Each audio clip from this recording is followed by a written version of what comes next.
All right. I'm going to call the Star City Council meeting to order. It's Tuesday, October 7th, 2025 at 7 p.m. here at the Star City Council chambers. If you could all please join me for the Pledge of Allegiance.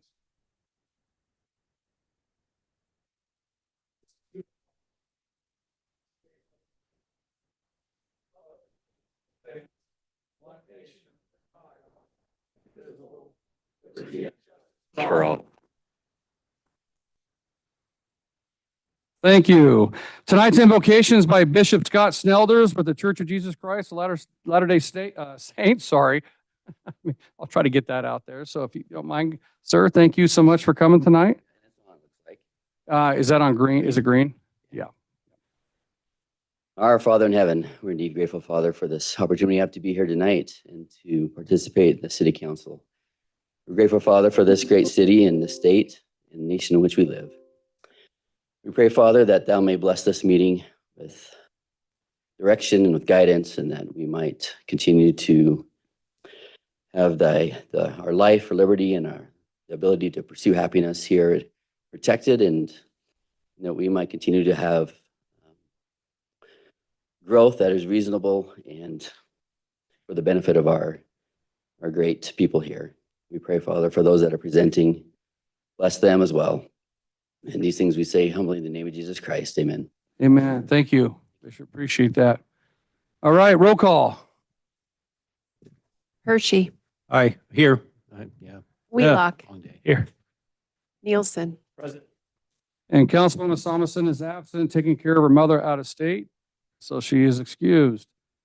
Okay, we're going to move on to item 4, just for information only, the City of Star Road information. You can look at that on the website. I know it's painful, but we have a lot of road construction happening over about $350 million over the next 5 years around the City of Star, which is phenomenal if you ask me. I know it's painful, but it's phenomenal because it's going to help us out in the long term.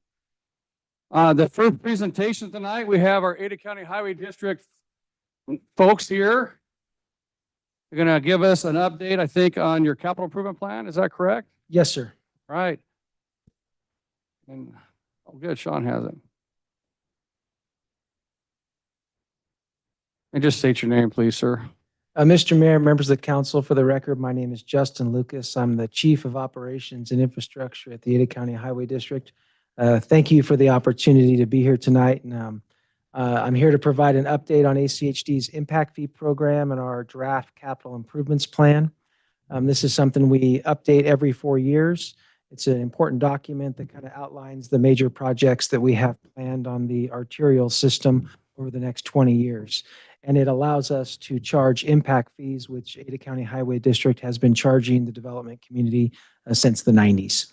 So with that, this is intended to be an informational, conversational briefing. So if you have questions, please just stop me and I'll do my best to answer those as we go through the presentation. So this update, we're calling it our 2025 update. By our ordinance and by state law, ACHD is required to update our CIP regularly. We update it every 4 years per our commission direction. This update was substantial. We hired a consultant to help us this time around, Kittleson and Associates, and went through a pretty deep dive into the CIP, how we want to update it. We did a lot of research on best practices and what's available to us under Idaho state law. Idaho state code is very specific about what we can and can't do when it comes to charging impact fees. In short, impact fees have to be connected to the growth that is essentially required, the projects that are required by growth that comes from development. You can't use impact fees to cure existing deficiencies or problems from the past. It doesn't work like that. It has to be forward-looking and has to deal with growth-focused projects. So one thing I wanted to highlight, which is a change from current practice. Since 2012, ACHD has used a single service area to collect our impact fees, which means all the impact fees collected across the county go into essentially one pool and then are distributed under the direction of the commission across basically to any project within the county. The travel patterns in Ada County are somewhat interesting. We do a lot of analysis on this. And when we're creating service areas, we have to you can't just draw the lines wherever you want. It has to be based on travel characteristics from data that's available through Compass, the modeling we have, and through other data sources. And so we've used one service area for many years. Over 90% of trips that originate within Ada County stay within Ada County. Kind of a unique statistic that we have there. For this update, our commission really wanted us to dive a little deeper based on feedback they've been hearing over the years from partners, cities, from others, the public, wanting to look at maybe a two-service area or multi-service area model. We did a lot of different analysis, and based on what we worked with our consultant on, this is the current proposal that's in the draft. This is not the final decision of the commission. They could choose to go a different direction, but for the draft, we used a two-service area approach, which means projects and fees within the west service area would stay within the west, and projects and fees within the east service area would stay within the east. Now, I'll show you some maps here. The fee between the two service areas is not the same, because the fee is generated by the number of projects that are needed, the growth pattern, and the development pattern that we anticipate. So jumping into how we do that, you can kind of see it's a pretty significant difference that a single family home within the west service area, that impact fee would be a little under $9,000 at about $8,900. In the east, it's about $5,300. And that difference is generated by the amount of projects that are anticipated within those service areas. And I'll show you those maps. You can see some of those other examples. I do want to highlight that's per 1,000 square feet of office or shopping center. It's not per square feet. So that would be a huge difference. So 1,000 square feet, you divide it by how large the facility is, and that's how you come up with the impact fee for shopping centers, offices, and things like that. So here's some maps. I have the line showing the two service areas right down the middle. You can see the vast majority of projects are in the western service area. There are some pretty significant projects also in the eastern service area, especially in and around Micron and the South Boise, south of the airport area. But the vast majority of projects fall within the western service area. And the travel characteristics essentially support the single service area. They also support this two service area based on the analysis that we've done. So ultimately, it's approximately 149 roadway projects that are in the draft plan. That's 13 additional from our last CIP. I'll show you all the intersections that are needed. It's a lot. And it's over, I think it's over 100 intersections within the plan also that are needed, that show need based on the growth. So we take all these projects, we calculate the cost, and that's how we come up with the impact fee that you can see there. It cannot be arbitrary. The commission can't just choose a fee. It has to be based on the analysis and the things that we've discussed today. So that's kind of where we're at. That was the kind of heart and soul of this presentation. What's happening right now is that this draft plan, which is available on our website, it describes all the things we've gone through, is available for any feedback that you as a city may want to provide, also the general public. It's open for public comment right now. We are going to be going back to our commission in a work session in November, and then preparing for adoption sometime in December based on all the analysis and things that we've put together. But specific to the city of Star, you can see, I would say it's a lot more projects than in our previous CIP. We've added several key corridors based on feedback from the city of Star that are now impact fee eligible. And those corridors will move forward through the process as we prioritize projects and begin to build those in the city of Star. And I believe your number one priority is Star Road between Highway 44 and Chinden Boulevard. And that one in our current draft 5-year plan is projected to move forward into design and moving forward faster than it was before. So glad to say that tonight.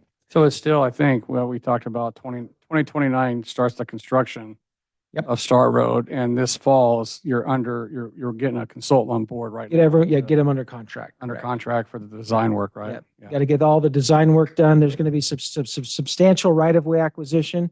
Because some of that project involves river crossings, there's also some environmental work that we have to get worked on. But yeah, it's a major project, and it'll be a big enhancement to that area. So that's what I had for you tonight. Glad to answer any questions you may have. I will note that the fees that I showed are a pretty substantial increase in our current fees, and that is essentially based on the revised cost estimates that we have. Our current CIP that's adopted used cost estimates from pre-COVID. The cost estimates that we're using now are substantially greater due to national inflationary pressures that ACHD is facing, and that plays out through the Impact Fee program. So you're anticipating to adopt them in December? Correct. So we would start collecting those. Do we have to wait 30 days after to start collecting that? So yeah, the minimum required by state law is 30 days. We actually anticipate we may give a little bit more time due to the size of the increase. And we're going to, if our commission does indeed adopt 2 service areas, we have to do some stuff behind the scenes with our technology, which your staff uses to help us collect these fees, so that when someone comes in to collect the fee, they know what service area they're in.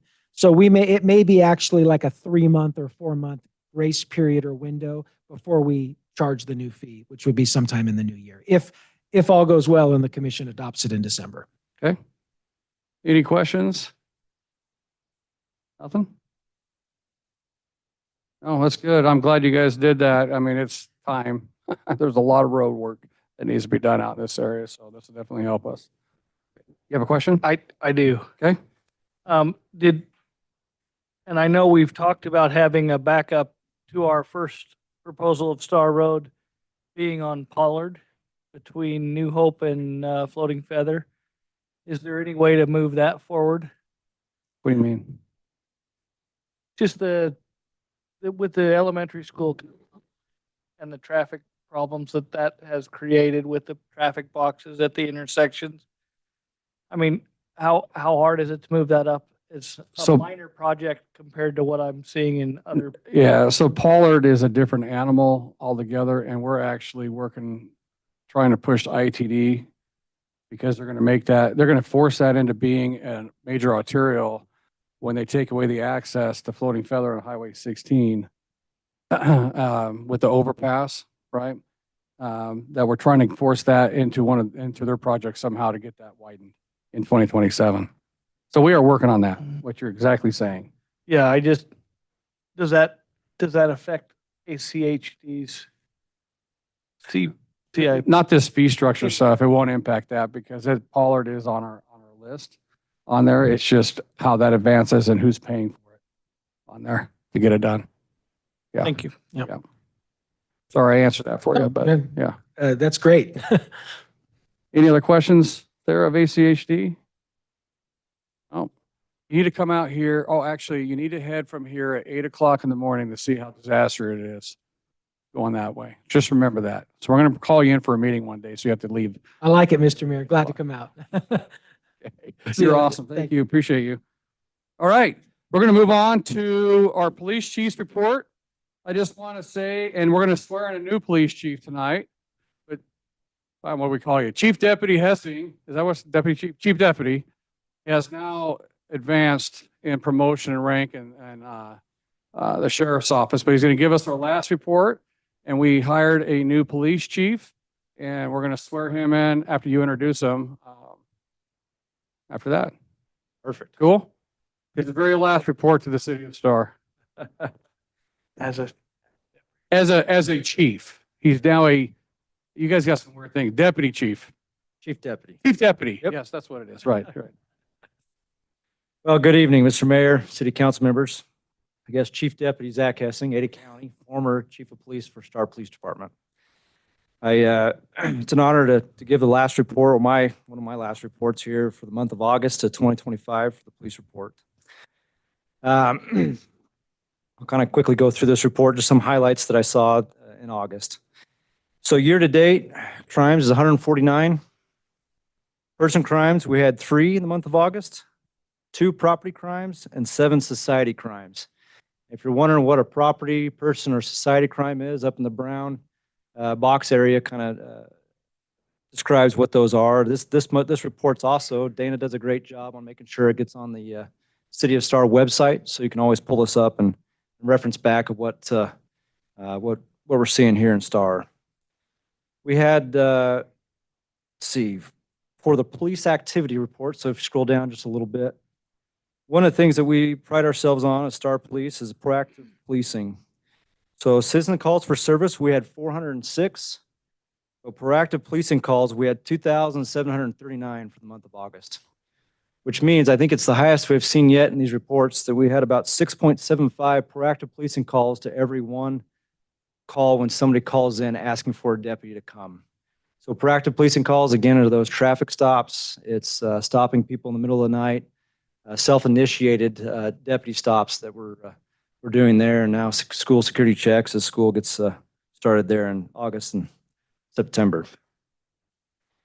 And the select call types, one of the things I saw is a crash response. So if you look at August of 2025, we responded to 38 crash responses. But if you look a year ago for the same month, it was 25. So we're up by about 13 from a year ago. I don't know if you've noticed, but as the mayor said earlier, there's a little more traffic coming through City of Star. With the construction, we're seeing a little more traffic accidents out there, and Star Police is busy responding to those. The other thing that I've noticed in the select call types, if you go to traffic stops, in the month of August, we had 457 traffic stops, where a year ago in the same month, we had 275. So almost 200 more traffic stops in 2025 than we did in 2024. I would tell you have some of the greatest deputies in Star. They're very proactive. They're out there looking for how to keep the community safer, and obviously traffic is a big topic. As soon-to-be Chief Haynes will notice, that's quite a few calls he'll get at his office are traffic complaints. And so I really appreciate the Star deputies getting out there, making traffic stops, citing people when it's appropriate, and then also educating them of what's important on why to obey traffic speeds or traffic signs. So, I'll go up to citations, so just scroll up just a little bit there. Citations, we had 62 citations for the month of August. 52 of those are infractions and 10 of those are misdemeanors. We had 4 mental holds. And if you scroll down just a little bit, the all code 3 response times. So in Star, our response time was 3 minutes and 26 seconds on average for the month of August. Where our city goal, one of the things in our comprehensive plan, is be under 4 minutes. So we can see that we throughout the year, last average for the last 4 months, been 3 minutes and 10 seconds. So we are achieving that goal. Again, I appreciate the Star deputies and how fast they can get there, because in those instances, seconds matter. And outside of Star, we're at 3 minutes and 9 seconds. It's a little quicker, but a lot of those are going to be your Highway 16 traffic accidents, your 2026 traffic accidents. Anytime there's a code 3 call, whatever deputy's closest, whether it's Star, Eagle, unincorporated county, Meridian, whoever's closest gets dispatched. So we are responding to those in a timely manner. But is there any questions, Mr. Mayor or City Council? No, do you have a question? Sure. Go ahead. What's been the best part of being the police chief in City of Star? And the thing that you hope the next chief changes. Changes. Mr. Mayor, Councilman Nielsen, as I stand before this pulpit today, exactly 4 years and 1 month ago, I stood here as a brand new chief. Actually, Captain Jake Fote, the former chief of Star, stood next to me, and I was nervous, a little scared of what this job might consist of. But as I stand here today, I can honestly tell you it feels like home. And the reason being is because the people that are here in Star, and for you, Mr. Mayor, City Council here, city staff, truly are welcoming. And that's the biggest thing I learned, is the people is what matters. And it's the relationships you build. And that's the hardest part of tonight, of standing up here as the last time as the chief of Star, is those relationships. And I'll try my best to always stay in contact, but it's knowing that I won't see as much as I have. So that's. Well, you live here, so I do. you have no choice. I live close by, still coming to breakfast. That's right. But that would be the number one thing that I would want the next chief to know, is it's about the relationships, and it's working together, shoulder to shoulder, on trying to provide the best police service we can here in the City of Star. And I truly am grateful for each of you doing that and listening to the needs of Star Police. We've grown it by quite a bit in the last 4 years with the help of all of you that sit up on that bench. So I thank you for that. Yeah, I will say, just real quick, we have Sheriff Clifford here, guys. He's in the back, our Ada County Sheriff. Captain Watson somewhere here. There he is, and Captain Vogt. And then Travis Ruby used to live in Star, but he's the Eagles Police Chief. And then I can't see Sergeant, who's that? Cox. Oh, Sergeant Cox. Is he out of Eagle too? Yeah. Oh, you do want to come and say goodbye to his buddy, I guess, for coming. Because that's awesome. And so, we have, City of Star has been very blessed to have the officers and the leadership that we've had, right? It's been awesome all throughout the years, and it just keeps getting better. And we truly believe up here on this bench in our police and our community, because that's the difference between us having a good, strong community and a family-friendly community and not. And you see the garbage that's happening in other parts of this country that's not the same way, right? And so I thank you for everything you've done. I think you told me a stat that was 140% or something. 58%. 158% of our police has grown by. We're able to find ways to fund and finance police that's unique to anywhere in the state of Idaho, which has been very beneficial for us.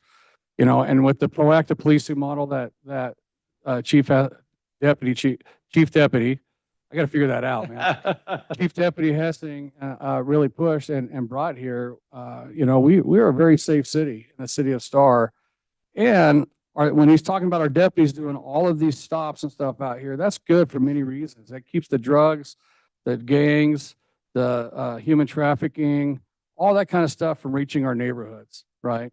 And it's very important that we always, as a community, support your police. I don't care what city you live in the state of Idaho. You got to support the police. You got to find ways to fund them. Otherwise, chaos happens and our society will go to crap in a hurry, right?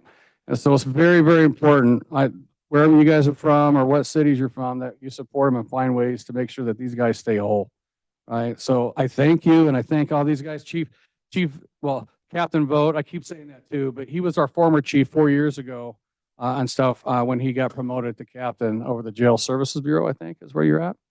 Yeah, so thank you again there, Chief Hessing. I truly appreciate everything you've done for the city of Star and everything that all you guys do here, for all of our communities. So anything else you guys want to say before we have him bring up our new chief? Just thank you. Yeah. Simple thank you. Yep. Beautiful.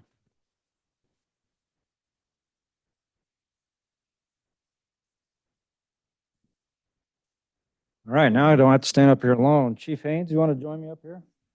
Yes, and he got the suffrage. Zach got out of our chief deputy. Yeah, good Lord. Chief deputy got out of the chili feed this week, and Chief Hessing, our Chief Haynes, in his first week had the pain of eating a lot of chili on Saturday for the judging contest. So He shared the details earlier with me today, so. Well, good. Well, we're excited to announce Lieutenant Tim Haynes as the new Chief of Police for the City of Star. Tim brings a wealth of experience to this role with over 13 years in law enforcement. He began his career as a deputy sheriff in Orange County, California, and continued to build his expertise with the Ada County Sheriff's Office beginning in 2018.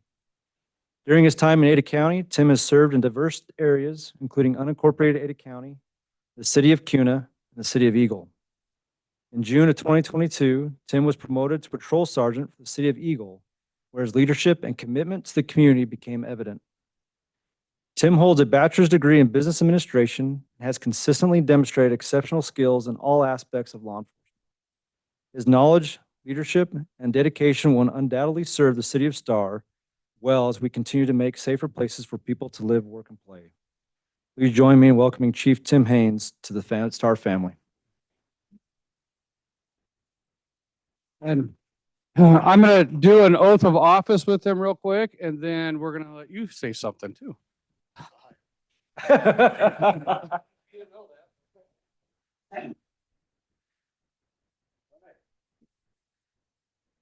here, sir.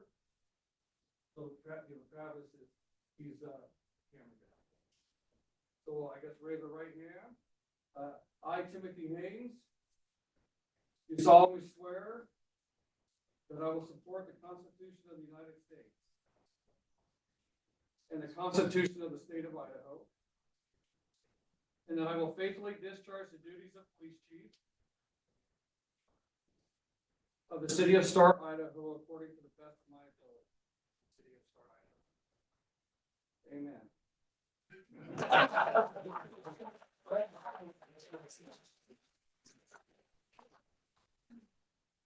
So welcome to our great city. You're gonna sign up. Great city of Star, and then the floor is yours. You can talk to us, or talk to the crowd, however you want. Well, talk to you. Mr. Mayor, City Council, I appreciate the opportunity to serve in Star. It's been a long time goal of mine to be the chief of a city like this. I ascribe fully to the principles that Chief Hessing brought to this city. I believe in proactive policing. I believe in the community aspect of policing, and I am looking forward to the opportunity to meet the members of this community, become their friend, and to serve them as well as I can as the chief of Star Police. I'd also like to thank my command leadership for giving me the opportunity to come here and serve. They're putting a ton of faith in me, and I understand that. Thank you. Thank you.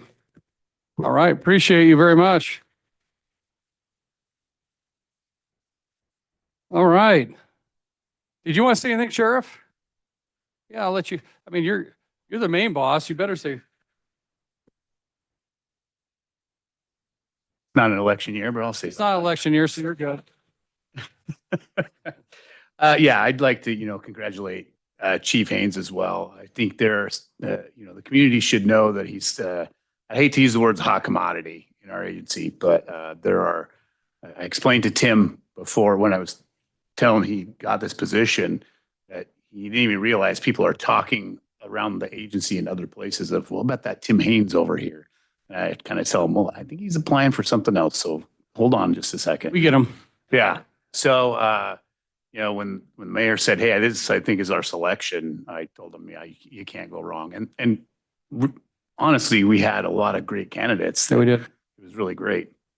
One thing I'll say about Tim, like you see all the uniforms in the room and all the rest of the Ada County, folks that are here, we're all Idaho homegrown. And, see, Tim came from Orange County. But the reason he is so successful in our agency is because he immediately grasped a hold of our culture, grasped a hold of how Idaho works as a community, and he thrived. And that's what makes him the right fit for here.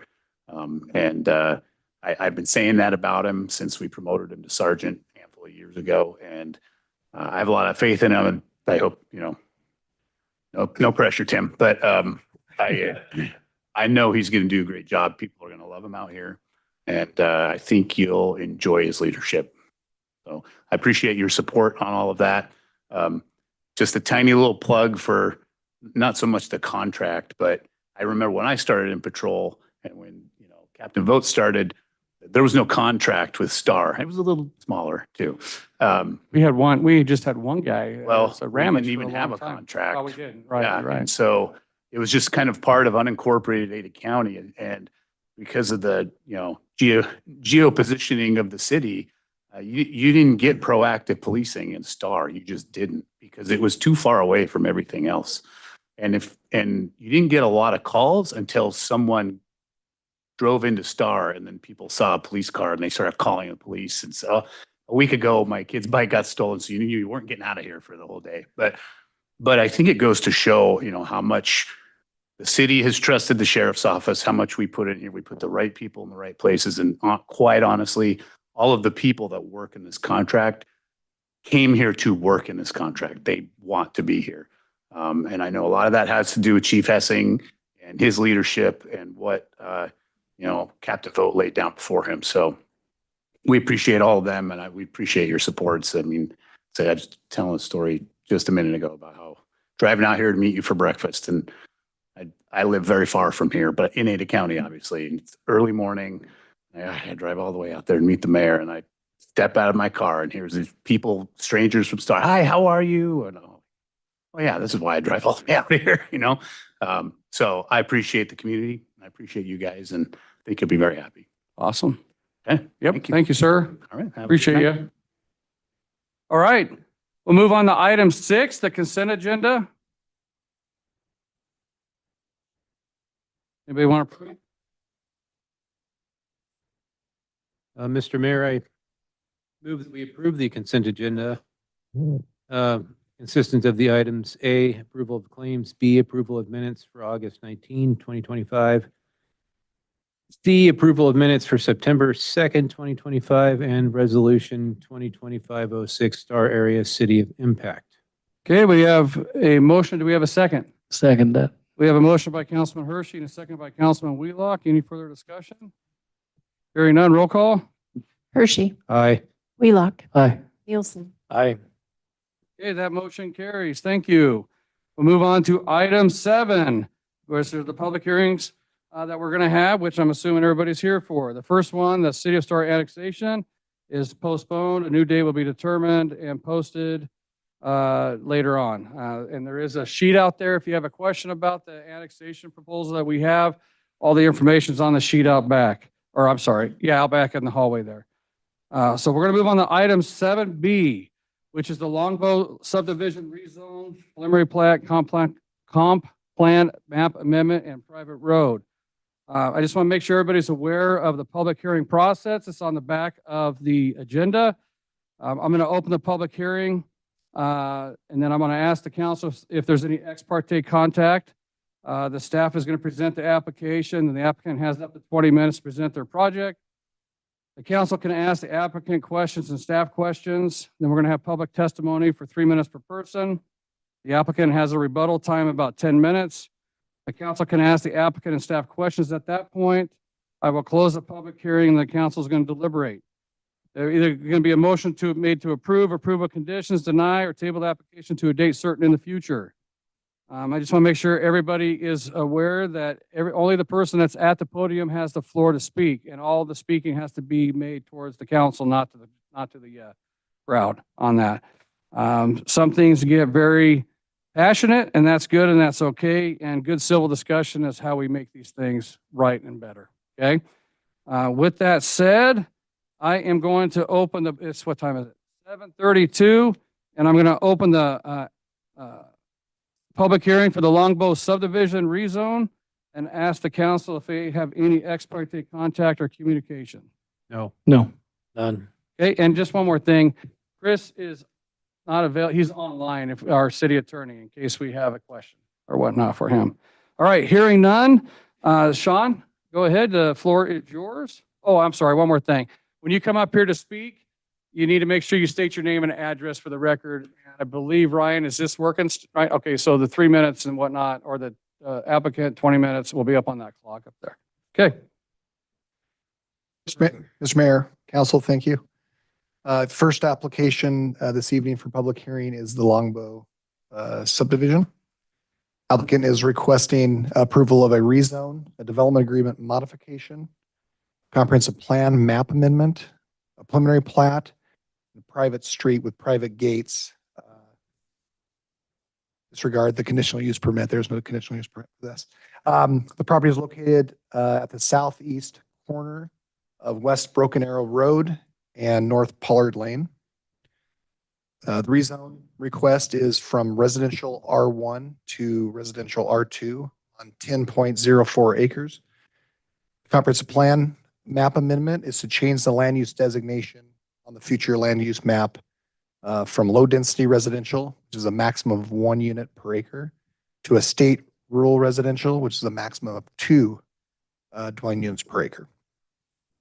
The preliminary plat submitted includes 14 single family dwelling lots, 5 common lots, 5 common and open space lots, 1 private street lot, and 1 30-year deed restricted common lot. Private street is proposed with a private gate to access the lots within the development.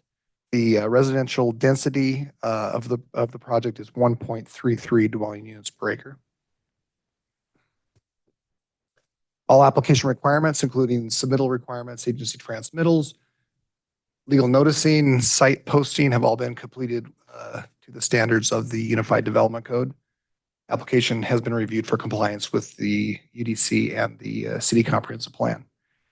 Items for special consideration this evening include approval from the Magnolia Subdivision HOA, discussion on the deed restricted Lot 15, comprehensive plan amendment, and the rezone for the 10 acres, that are part of the subdivision, residential building elevations that'll, I think will be provided by the applicant, discussion on the private street and the gate, and the pathway along the ditch on the south boundary of the property.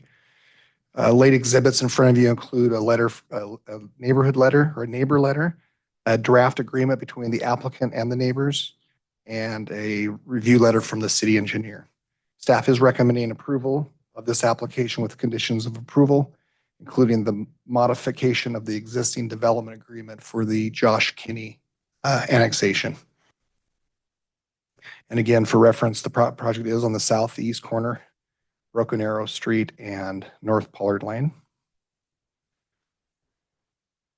So what, This is the, I'm going to ask you a question. When you're talking deed restricted, when you're looking at this map, which one is the deed restricted? I'll lot? show you in a second. Okay, all right. This is the copy of the preliminary plat that was submitted by the applicant.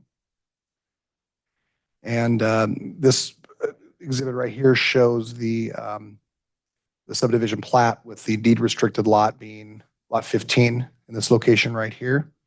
Again, staff is recommending that if the application is approved for the rezone, that the rezone is for this portion of the subdivision, and that the deed restricted lot remain in R1, and that the comprehensive plan amendment is for, again, the west side of the development to the estate rural residential, keeping the low density residential on lot 15.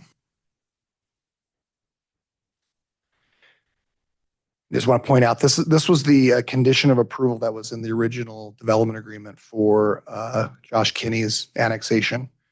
And one of the conditions was the future residential lots shall be limited to a minimum of 1 acre unless approved by council and the Magnolia subdivision HOA. So Okay. part of the modification to the development agreement would be removing this condition and then adding any new conditions within that development agreement. And staff will stand for questions. All right, any questions of staff at this time? Anybody? None? All right, then who's the applicant? There we go, sir. If you want to come up and state your name and address for the record. Thank you, Mr. Mayor. I'm Brent Orton with Orton Engineering, business address 17338 Sunnydale Place in Caldwell. Try to pull that a little bit closer if you can. I don't know why it's not very loud. Yes. Yes. Would you like me to, how do you want that? Do you have an electronic one? Yes.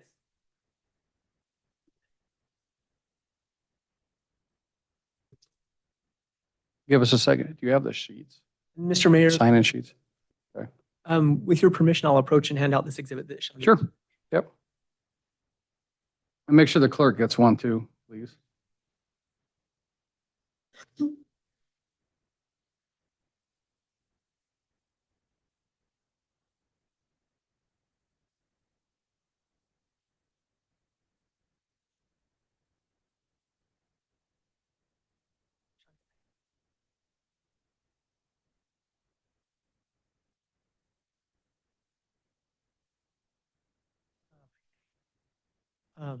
All right. Thank you so much for the opportunity to speak with you tonight about this project. The project is property owned by Josh Kinney. I think the council is familiar with the kind of the background of the property. Paul Hilbig is the other developer, and he has a portion of the project under contract.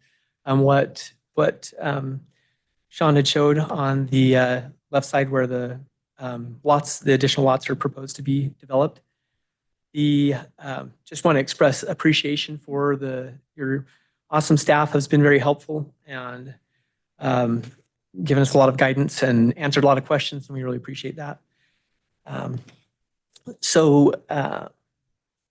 guess I have a clicker. This is a cool clicker. So here's the site again, Pollard and Broken Arrow. The project is proposed to be rezoned from R1 to R2 with the development agreement modification and provisions added.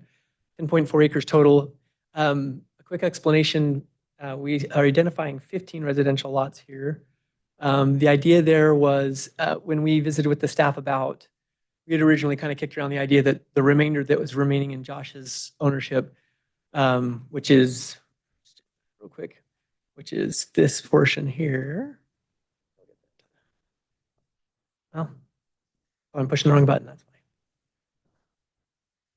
why. This portion is will remain in Josh Kinney's ownership. That there was no such thing as a non-buildable lot. So we actually included that as a buildable lot. We're open-minded to what the staff is recommending. Josh has an agreement with the neighbors that will not be, that there's a self-imposed moratorium on that lot for 30 years unless at some point in time him and his neighbors agree differently. Private road and gated street. So one of the things that kind of gave way to that was ACHD. Early on, their staff indicated to us in conversations about the project that they would prefer to have the road be private because of how small it is, how small the development is.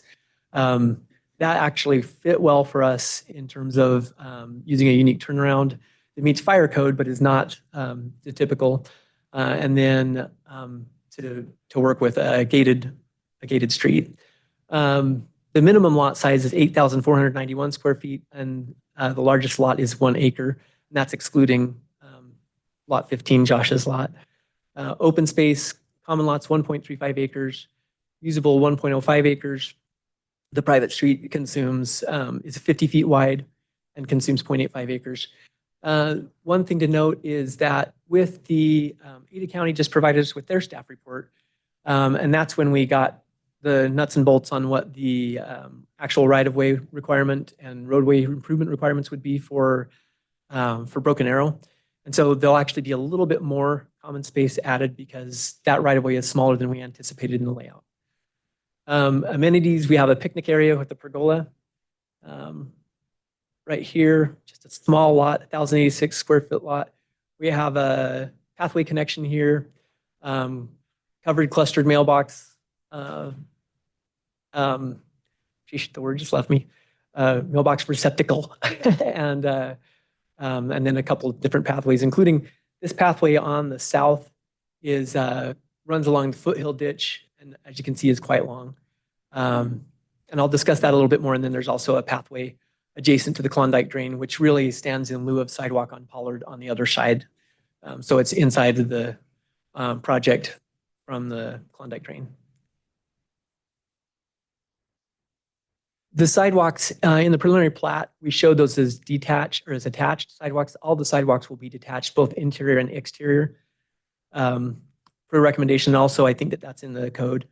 The paved pathway access, and for the size of the development, quite a few pathways and nice amenities for connectivity to the city's regional pathway system that'll be there. One thing we did want to ask of the council, the original development agreement identifies this pathway, it does require this pathway. It requires that it be gravel. In the new code requires that pathways be paved unless an alternative is authorized by the council. And in our discussions with the irrigation district, with Mr. Funkhauser, we talked about their preference is gravel.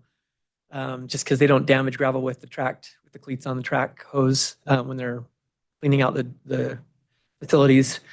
So we kind of made a deal with them that, hey, we'll pursue a hard pathway along the Klondike Drain, which is concrete, and that's semi-unjurisdictional, the Klondike Drain. Everyone helps, I guess ACHD and Drainage District 2 have both helped take care of it, but and then we would seek to have a gravel pathway along Foothill Ditch. So if the council is willing, we would ask the council to consider allowing us to keep that gravel on that. So I'm going to just real quick, just jump in here. Mr. Mayor. Not a gravel, but crushed granite. At a very minimum, it needs to be accessible for everybody. If we're going to do anything outside of a paved sidewalk or a paved or concrete, then it needs to be the crushed granite, which is the same. I mean, it's better than gravel, so it allows people with mobility challenges to be able to still utilize that pathway. Excellent, Mr. Mayor, thank you.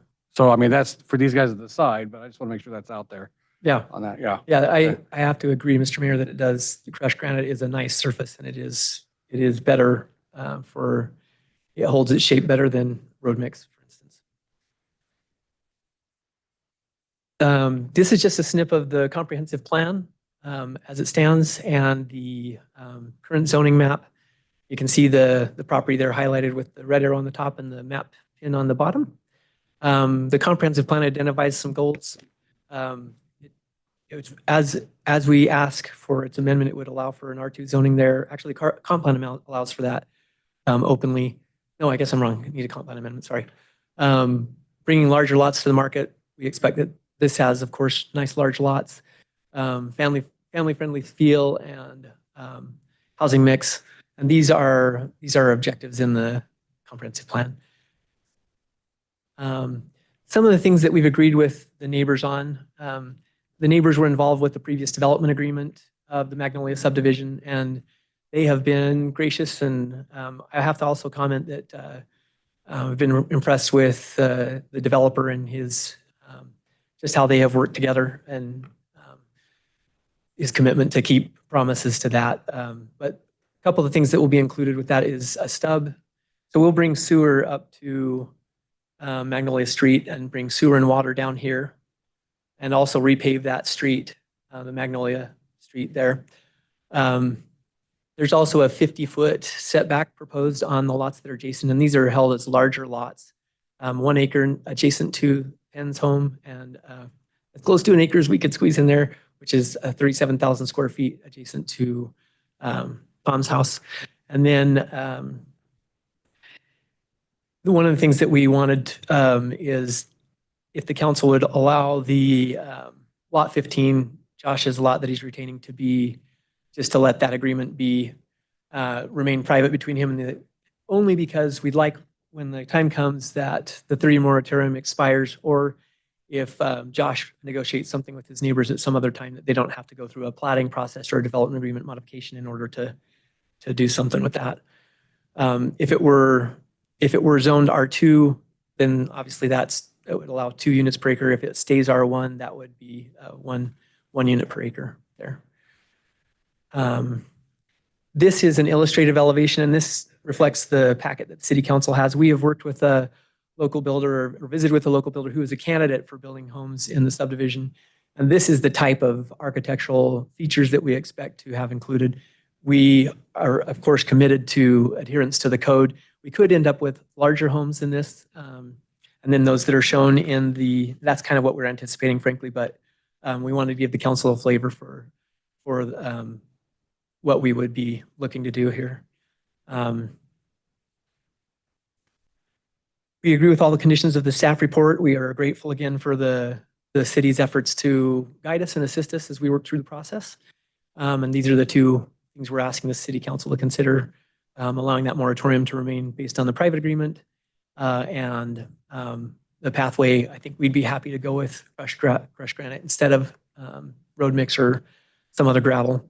But if the council's willing to consider that. And with that, I will stand for your questions. All right, any questions of the applicant at this time? I do have a couple questions though. I think of both of you, just real quick. Yes, Mr. Mayor. When you're asking for that well, no, the lot 15, is that what it was? Josh's lot? To be that be a private agreement. When we're figuring out this 1.33 units per acre, are we taking it on the entirety of the project or just the section that they're building on?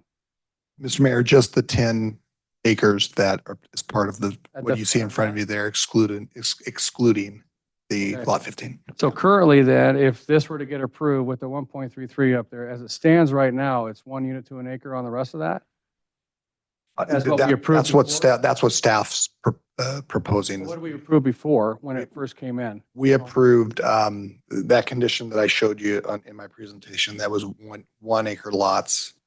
Through the whole thing? Through the whole thing. Including Josh's piece that he's Yes. keeping? Yes. So if you approve this as a 1.33, his existing would be 1 unit to an acre at a maximum right now, unless we change that, Yes. right?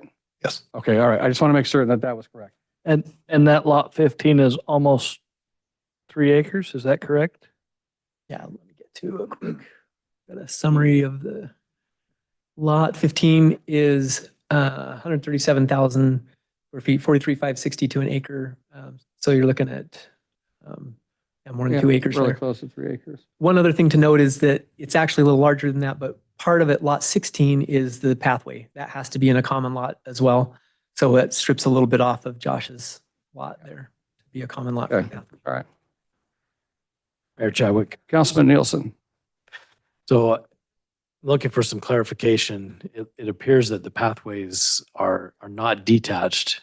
Can you tell me whether that's the case, if I observed that correctly? And if they are not detached, why are they not detached? Thank you, Mr. Mayor. Councilman Nielsen, excellent question. We showed them an error as being attached as we were working through this, but they will be detached. All the sidewalks will be detached. Okay. Both on the street frontage and within the subdivision. Thank you. And then in terms of like floodplain compliance, it appears that there are some things that aren't quite included in the packet. Have those been resolved? And maybe this is a question for you and staff. Yeah, Mr. Mayor and Councilman Nielsen, those are they're solvable problems. It's we have a recommendation from staff to consider a different approach to avoid having the driveways be too steep, because the lots that are in the floodplain that are affected are in the south west corner there, and they'll have to be built up to comply with the flood control ordinance 2 feet above the base flood elevation. So we have computed base flood elevations; those are known based on a previous study, but they'd have to be built up quite a bit, and so they'd have 12% slopes on the driveway. Just for context, a pedestrian ramp has a slope of about 8%, and so 12% is that much Steep. steeper. So we're grateful for staff's feedback on that, and we'll work that through with them on the construction drawings. So your intent is to not have a 12.5% grade. Do I understand that correctly? Mr. Mayor, Councilman Nielsen, I don't know. I think it depends on, we're ready to work with them on that. It's not ridiculously steep, but we need to get our heads around it. What it would rely on is doing like a letter of map revision. So we right now have a study that shows us what the base flood elevations are, and that makes them eligible to build on. If we did a letter of map revision, that would be further studying of the Klondike Drain floodway, and possibly some changes. It could result, frankly, in enough study that were to show perhaps that the elevation to that level is not necessary. Another option is that we could regrade over what we've shown on the preliminary grading plan in order to change the elevation of the road so that the road would be higher and that the driveways would therefore be shallower in slope. So we don't know for sure what the answer is, but we're ready to work with the staff team on it. So I understand that. Give us an idea of what you're leaning toward. I don't know what the scope is for doing a letter of map revision and the timing. So that will be an influencing factor. Probably the easiest way for us to solve the problem is to change the grading of the street. And that's one of the ideas that staff offered to us, is changing our final grading away from what it is in the preliminary to just making the street higher. That would solve that problem. Okay, thank you.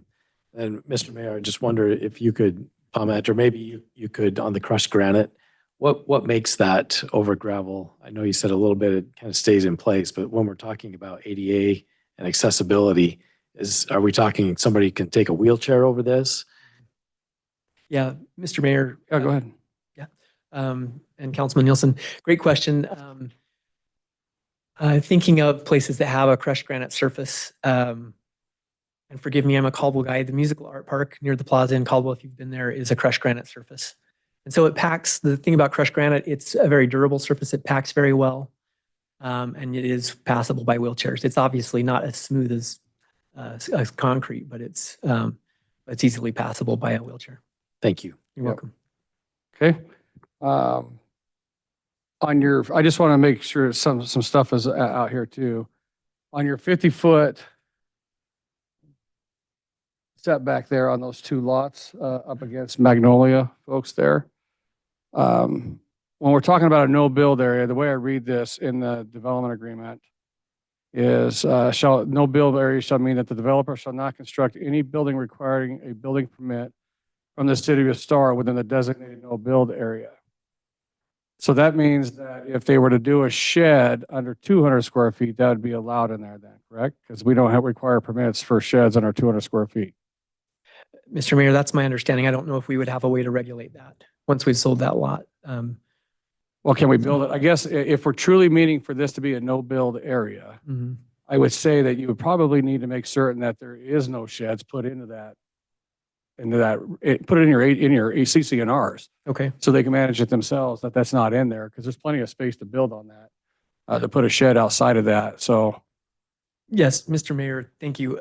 I think I'll point out too, that's a pretty steep spot too. So it's not to say someone couldn't regrade it and put a shed there, but we're happy to throw something in the CCNRs about. so we could put a potato cellar in there. That's a there's good a- idea. Okay. Put it underground. I'm kidding, I'm kidding. All right, so I just want to make certain that that's part of the condition that we put in there, that no sheds in that same no build area. Yes, sir. Yeah, I just had a question, Mr. Mayor. Okay. If we're talking about raising or lowering the road, what's that look like versus the lots versus the existing Magnolia? We've seen some locations make some pretty major changes in what an elevation is. And we want to make sure that that doesn't affect their backyards in the future if that road changes, For Magnolia? for Magnolia, yeah. I think they're up higher though, I think, right? But if you undercut it all out, Oh, I see. just to make sure that it's Yeah. not undercut into their yards. There's some protection Oh, there. you're not doing a wall, right? I guess that go where he's saying, you got the slope, you're not cutting all the slope out for that to create that lot. You're gonna keep the slope with that, correct? And then it'd be flatter down there in that buildable area. Yes, Mr. Mayor, and Councilman Wheelock. Yes, it's, so if we change the grade of the road, we'll be elevating it. And Magnolia is several feet higher. And if that's what you were talking about, then we're in great shape there. Did I catch on to what you were asking? Yeah, I just didn't want you to negatively affect, Like build way higher than them? build higher Right. or into their view line even. Is it still going to be enough to? Well, this is the only lot right here is what you're saying that is in that floodplain that has to be elevated, correct? No, I think it's just the southwest corner, right? Mr. Mayor, I think I have that in my resource documents here. I can't remember for sure, but yes, whichever it is, we would probably have to elevate the whole road though, because we couldn't just, Sure. but it's Magnolia is several feet higher.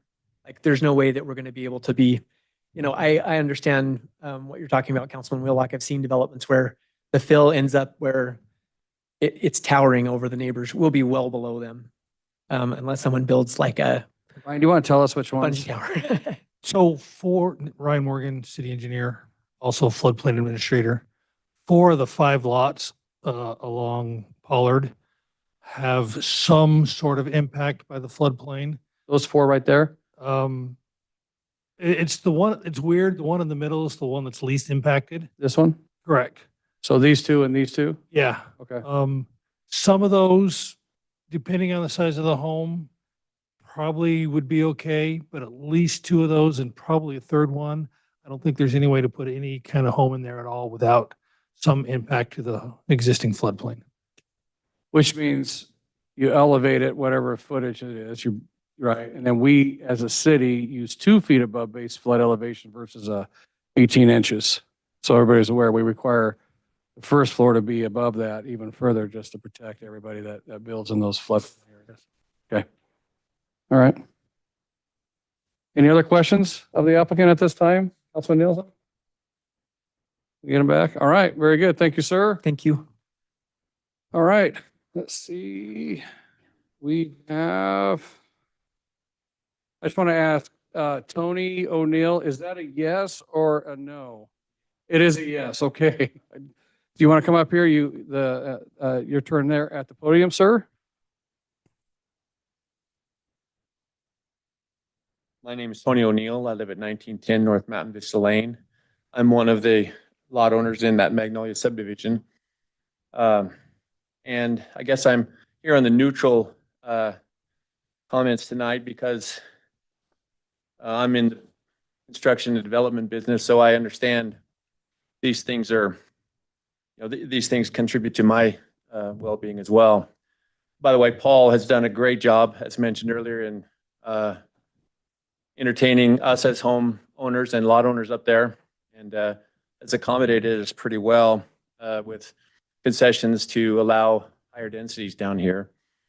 I've lived in that house for 25 years, and it feels like every time I've not been to a bunch of city council meetings, but every time I come, it feels like it's a traffic and congestion issue every time.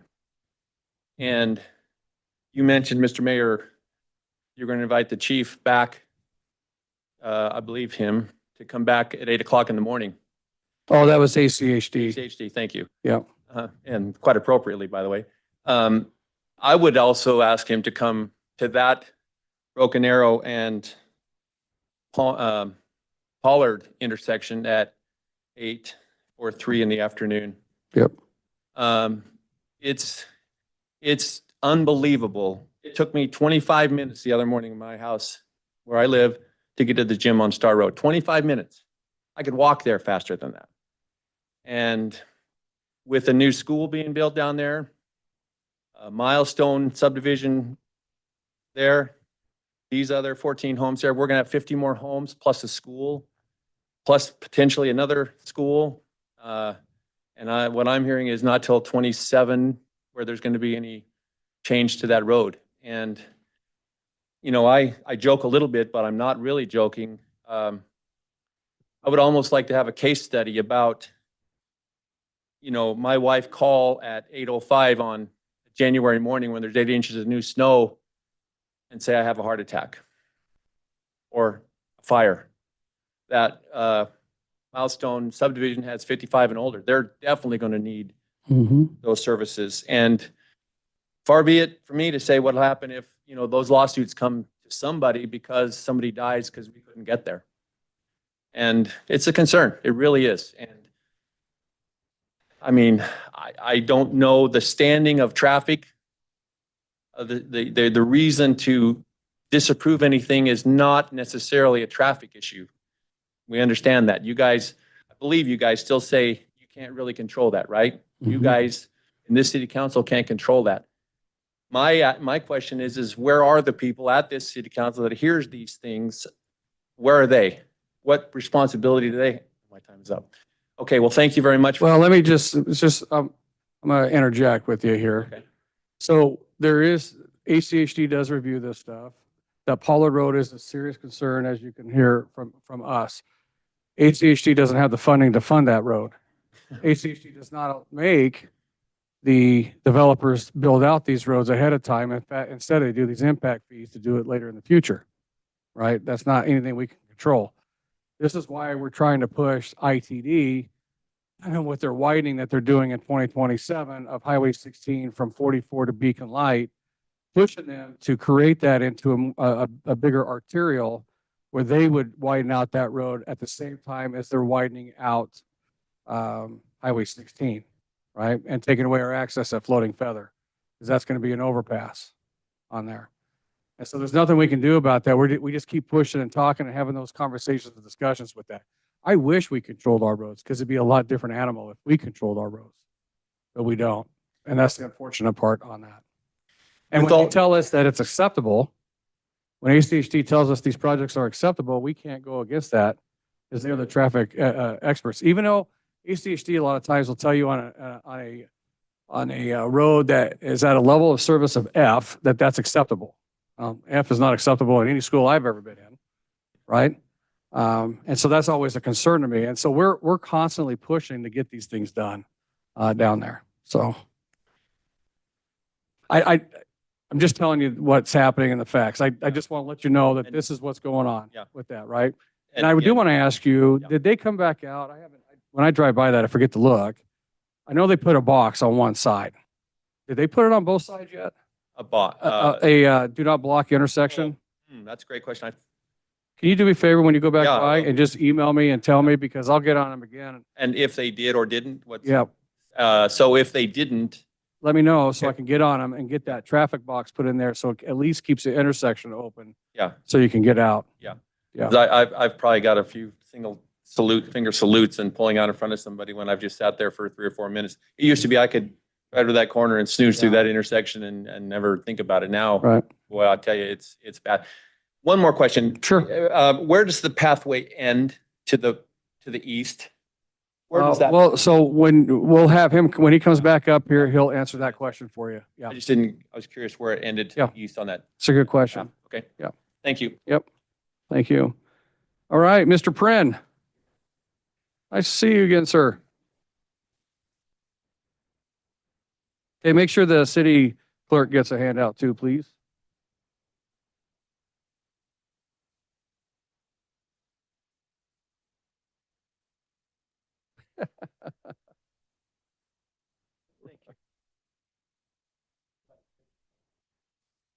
Pictures.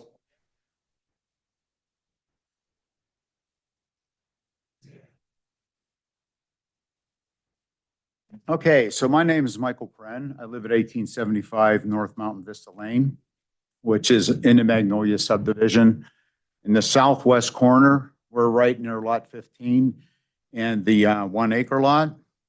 And we really like this proposal a lot better than the last go around. I mean, there's a lot of improvement, but it does present us as the nature of our home with a couple unique problems.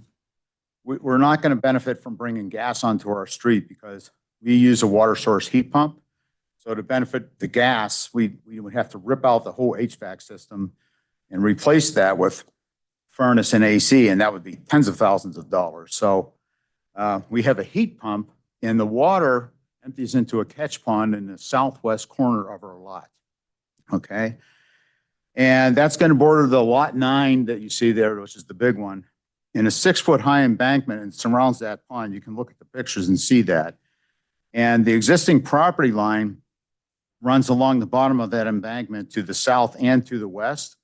And we were worried about installing a fence along the bottom of that because weeds would collect in there. It would be kind of like a V. And so we discussed that with Paul. He was good to work with, by the way. And he agreed to push dirt up from the side of the new lot to build up that embankment, which would effectively expand it outward. And then the fence that they want to install would go right on top of that. So that would maintain the level. And while that's an improvement, we don't think that that would be very stable over time. We're concerned about that. As we know, dirt settles and moves around, especially new dirt, right? And so what we are asking for is we would like council to encourage the developer, Paul, to build a retaining wall around the pond, you know, about 30 feet along the west and about 20 feet along the south, that would match that height of that berm or embankment, which is roughly about 6 feet, maybe 7 feet in spots, and then install the fence on top of that. The fence would start out real, you know, shallow, and then it would grow as it got to the corner of the pond. We think that would be more stable, and that would appeal to the new lot owner a lot more too, because you're not looking at a dirt embankment, and maybe it's like one of those Flintstones walls, I call them, in Milestone, you know, with the big blocks.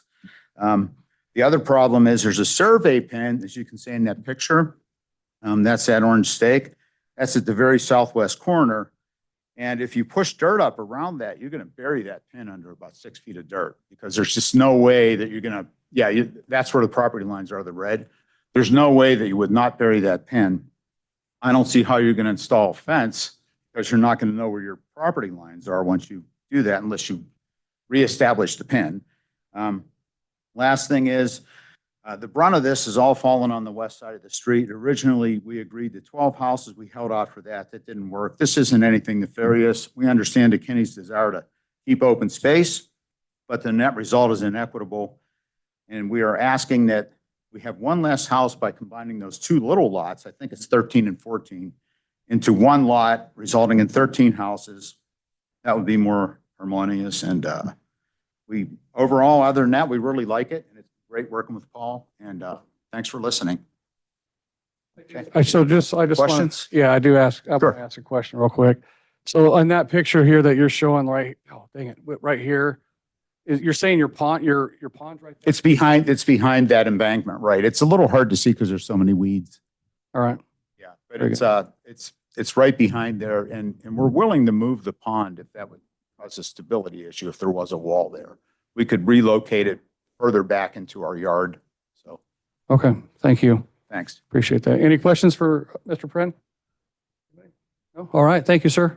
All right, Miss Lori, where you at? There you are.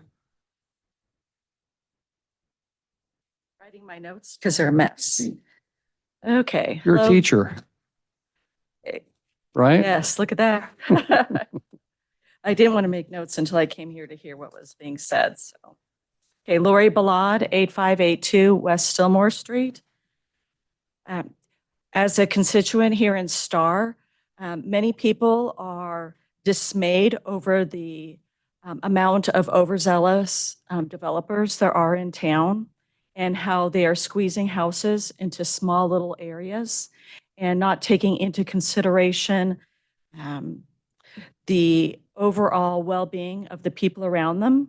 Oh, may I know this is part of my time, but can I hand this to you, please? I should have. Yeah, make sure that our clerk gets one though too, please.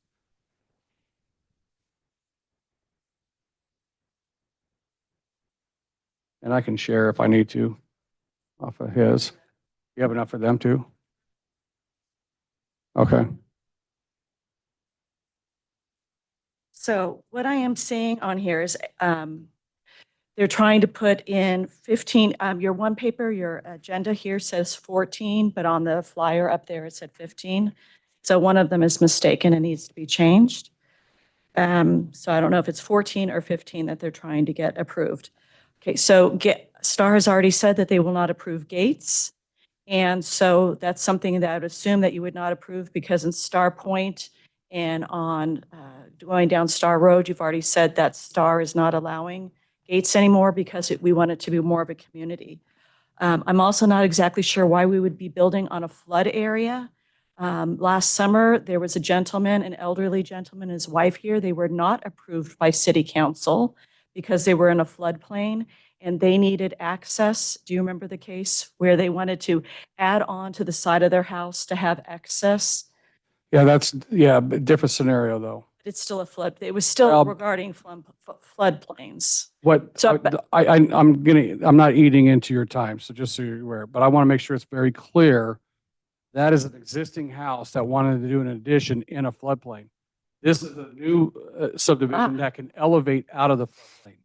So that's the difference between the two projects completely. Okay. And Mr. Mayor. So I'm still not exactly sure why we would build in a floodplain, knowing that. Because we don't FEMA have- allows that to happen. Okay, I know, but it's just, Yeah. the And one Mr. thing that you are, City Council, you are the gatekeepers for Star. You decide, you said that and I appreciate that you don't have control over the roads, but you do have control over the roads. And control of the roads is by what developments you let go in. By letting 15 houses go in, that's a lot of cars going in and out and as they've already said on Pollard. So if they're not gaining on that street, and they do have the rectangle on the one, not on the other side. So the traffic, that needs to be considered. I would hope that you would keep it R1. If not, like the other gentleman said, take the 2, move it down to 1. I could see that you've got 3 acres that are not quarter lots, maybe at least taking down 5. I'm not saying I know this is their land, they can build on it.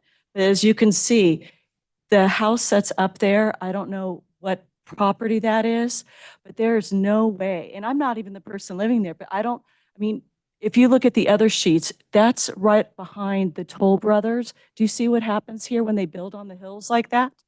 So all I can imagine is, we call them little McMansions in California. And so that's probably what's going to happen. And unless you really make sure that they're going to dig down, and it doesn't sound like they're going to dig down. And it's not right, especially for that house that's been up there. I don't even know who they are, but to have a house like this put in front after they've been there for years and years and years isn't fair. The multi-path, he also said, I appreciate one thing I know. She has a little more time because I interrupted her. I would make sure that the path, I appreciate the gravel, not the pebbles, because it's hard to ride a bike on. The granite will still be difficult for the wheelchairs if people do come down from the 55 plus.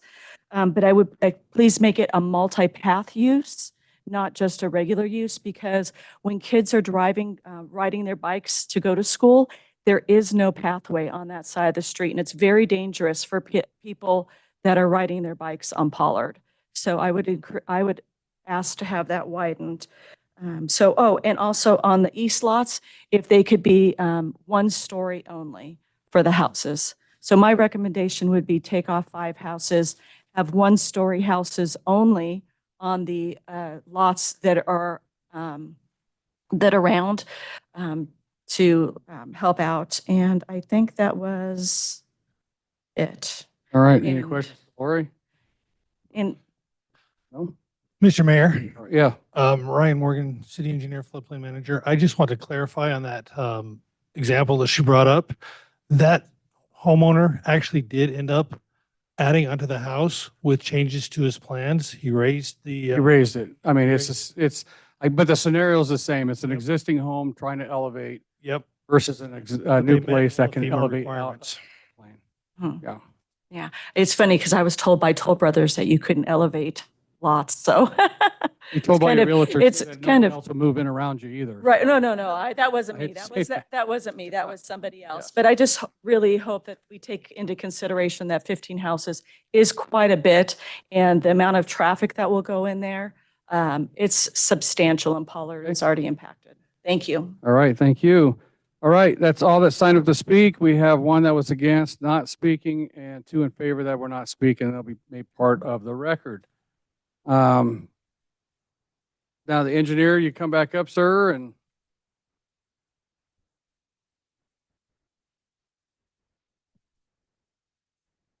Thank you, Mr. Mayor, members of council. Just attempt to answer a couple questions here. First off, I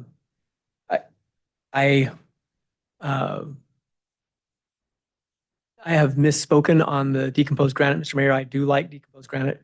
If the council's willing to let us do a road mix, an all-weather surface, that can end up with larger pebbles on top. It is a good base to add decomposed granite to.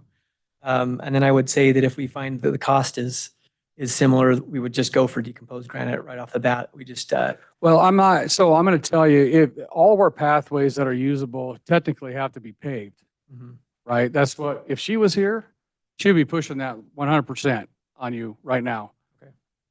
Crushed granite is a better surface than road mix any day of the week. I know that. And I know it might be a little more expensive, but it's the option. I mean, if we're going to make it a usable, accessible pathway as we have in our master pathways and trailways plan, we need to have it so it's actually accessible and usable on that.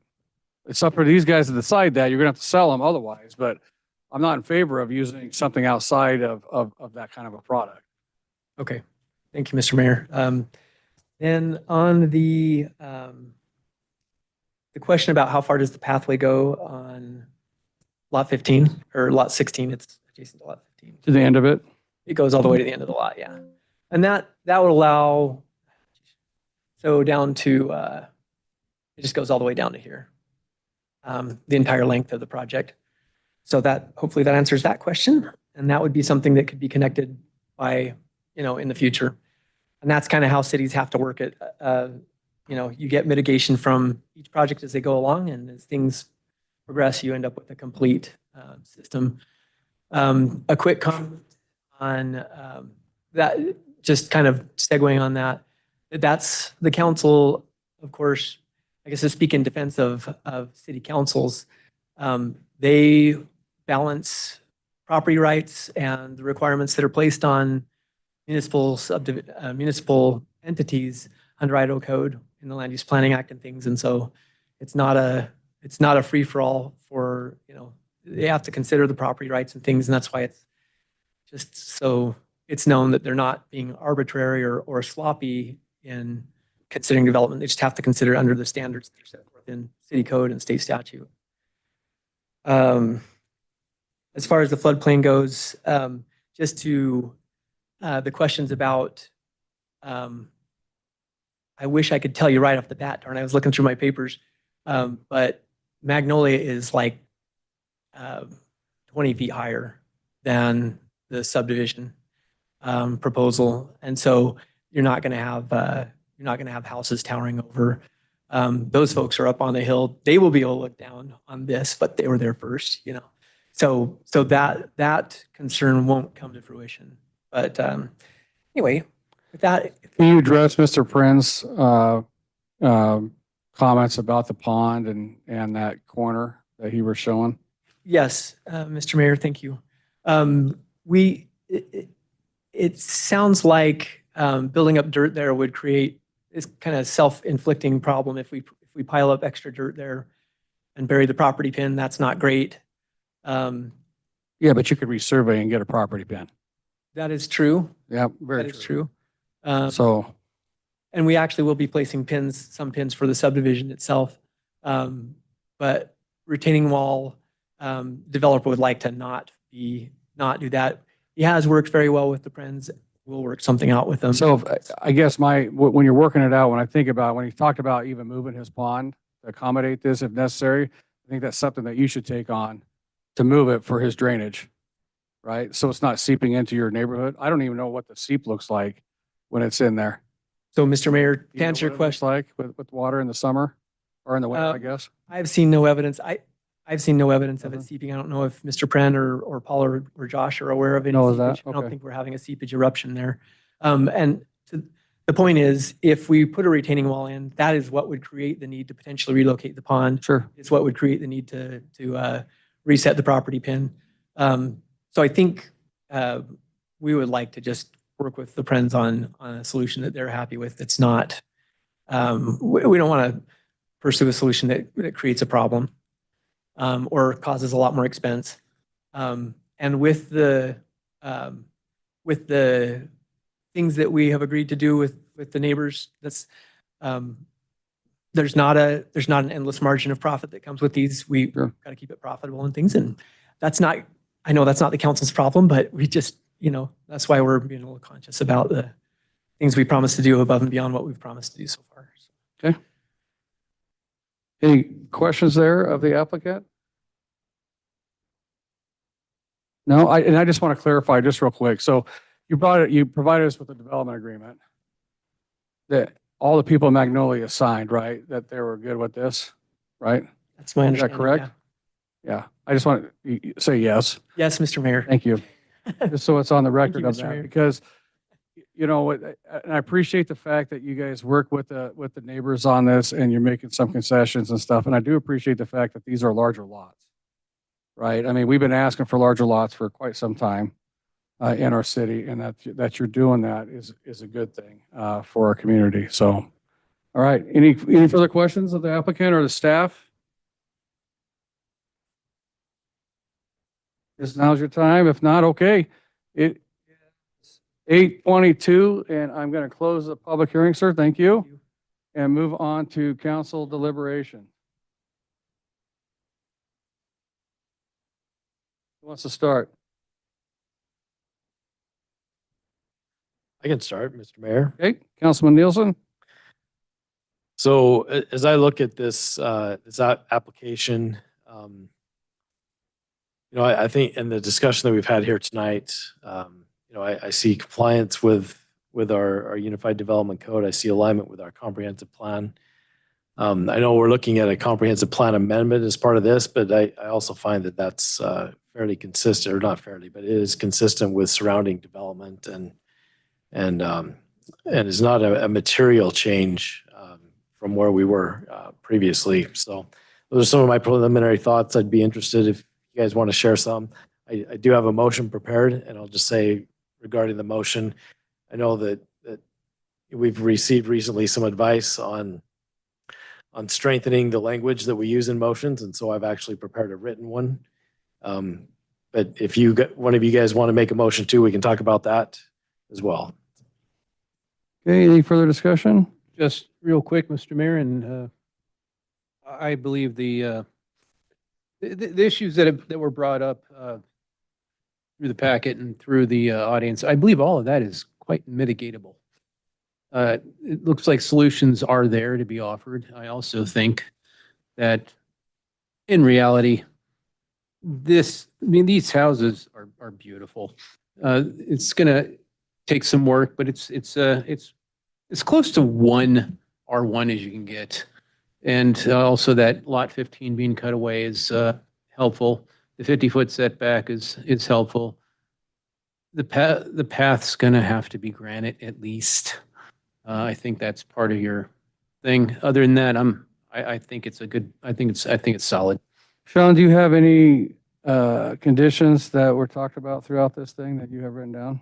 Mr. Mayor, the two that I have would be the crushed granite for the pathway. I guess we could put crushed granite or paved or paved.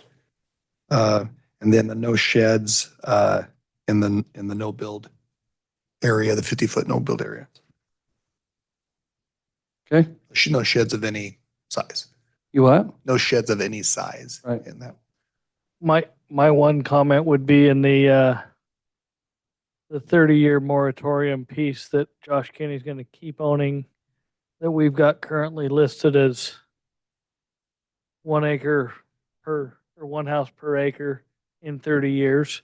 And he's asking for it to be 2 with this property at the same time.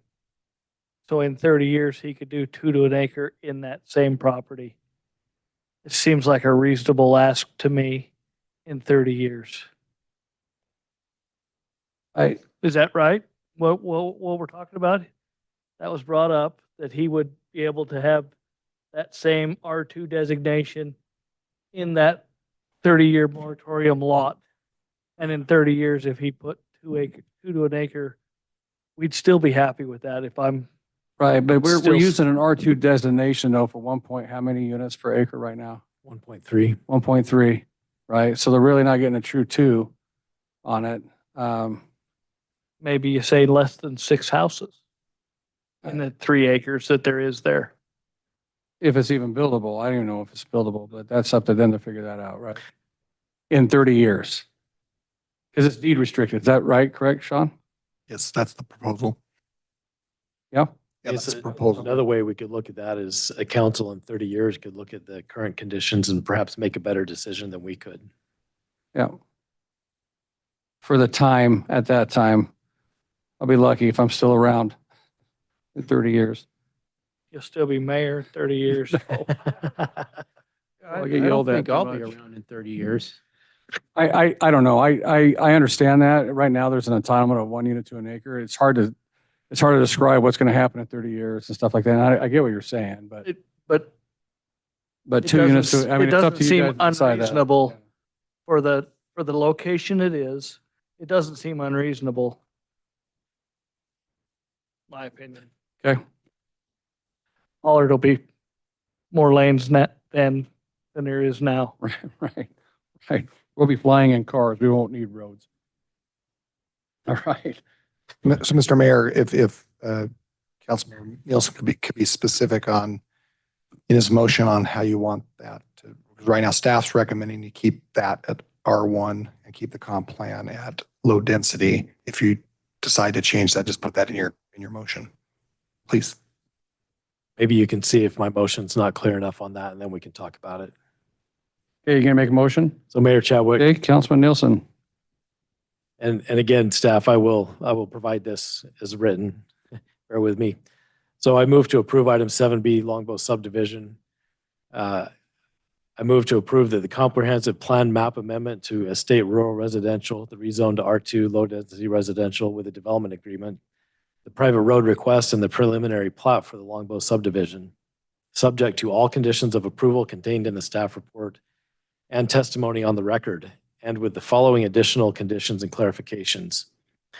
Sidewalk standards. All internal sidewalks within the subdivision shall be 5-foot detached sidewalks on both sides of the private roadway, separated from the curb by a minimum 8-foot landscape planter strip, unless otherwise approved by the city engineer for topographic or utility conflicts.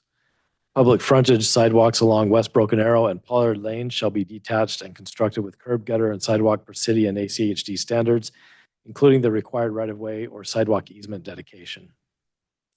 Second, foothill ditch pathway. The southern open space pathway along the foothill ditch shall be constructed of crushed granite, or I'm going to leave it there. It's crushed granite. The design shall maintain a natural and rural appearance while meeting accessibility and maintenance standards.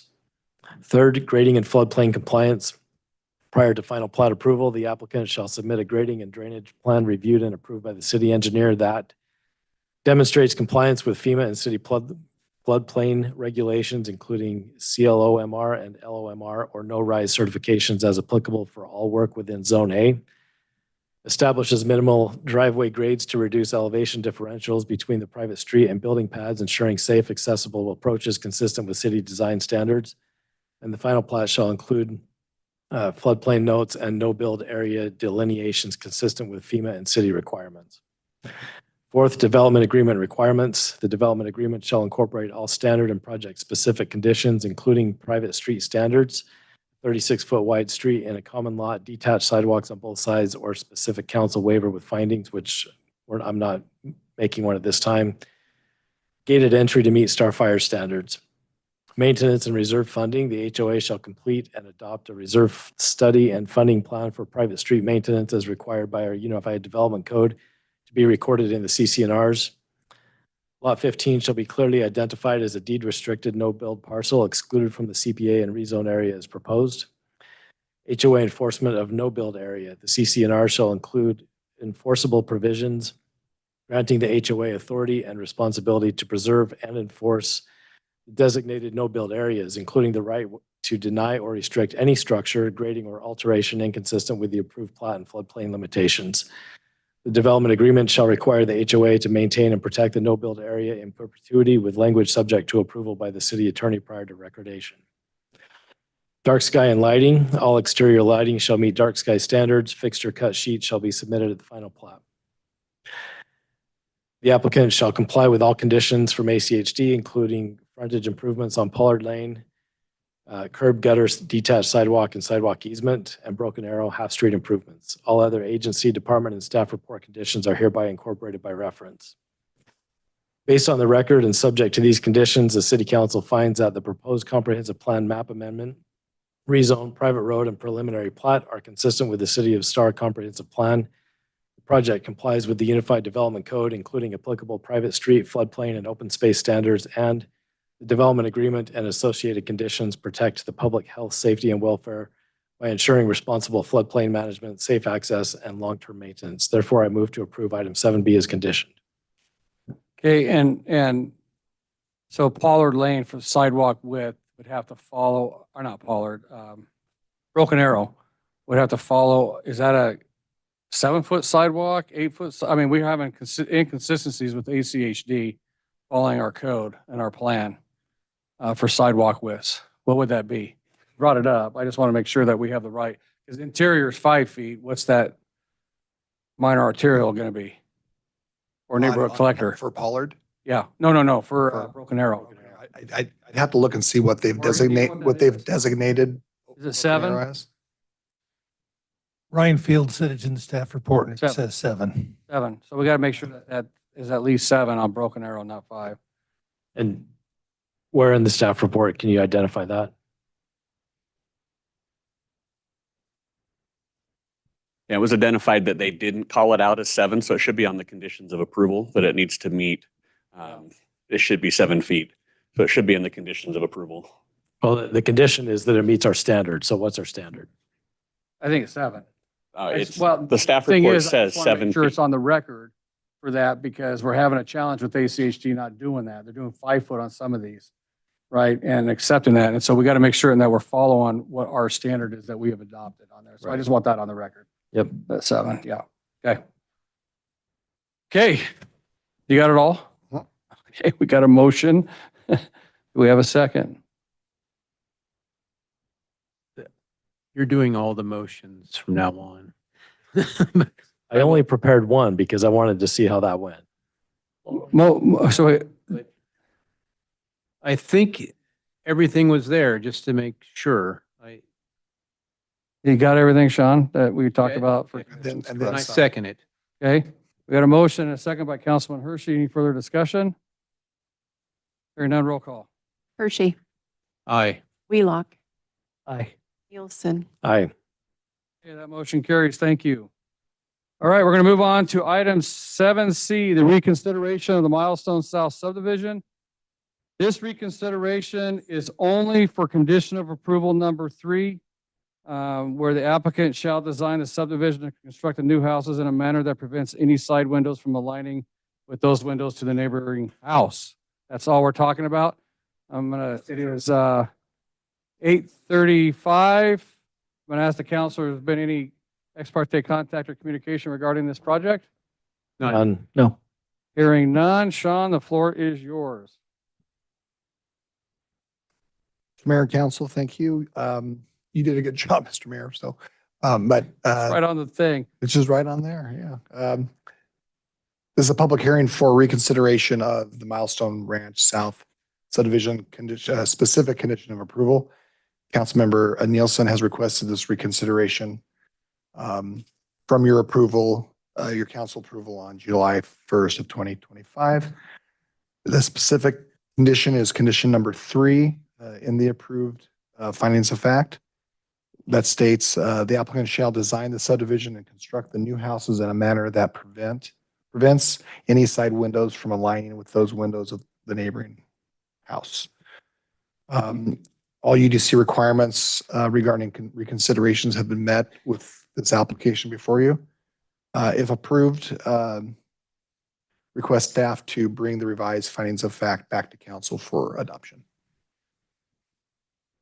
Okay. Do we have an applicant for this, or is this just you? Do I have 3 minutes? Yeah, so, I made that, that original condition of approval in the motion on this application. And after conversations with city staff,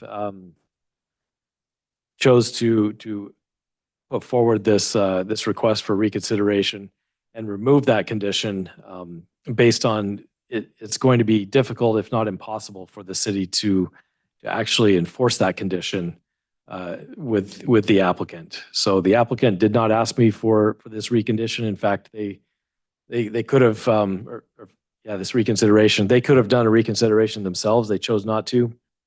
And so I brought this forward in terms of just not wanting to create a situation that puts the city in jeopardy of not being able to enforce compliance.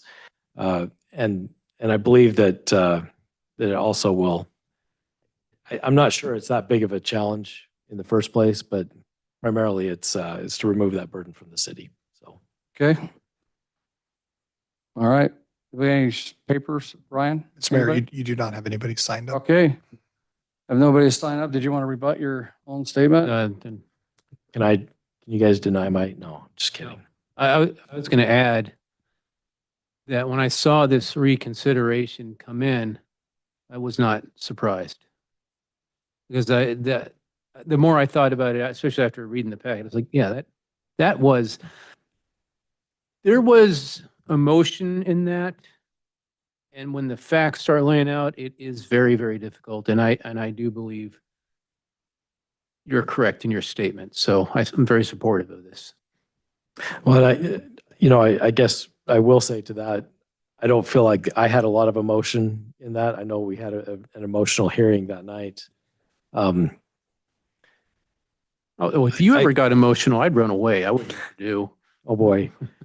I do think that, especially in neighborhoods where the homes are built so close together, there were years where that was approved and that was our law.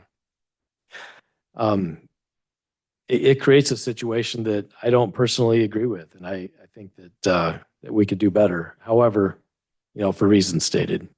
So. Okay.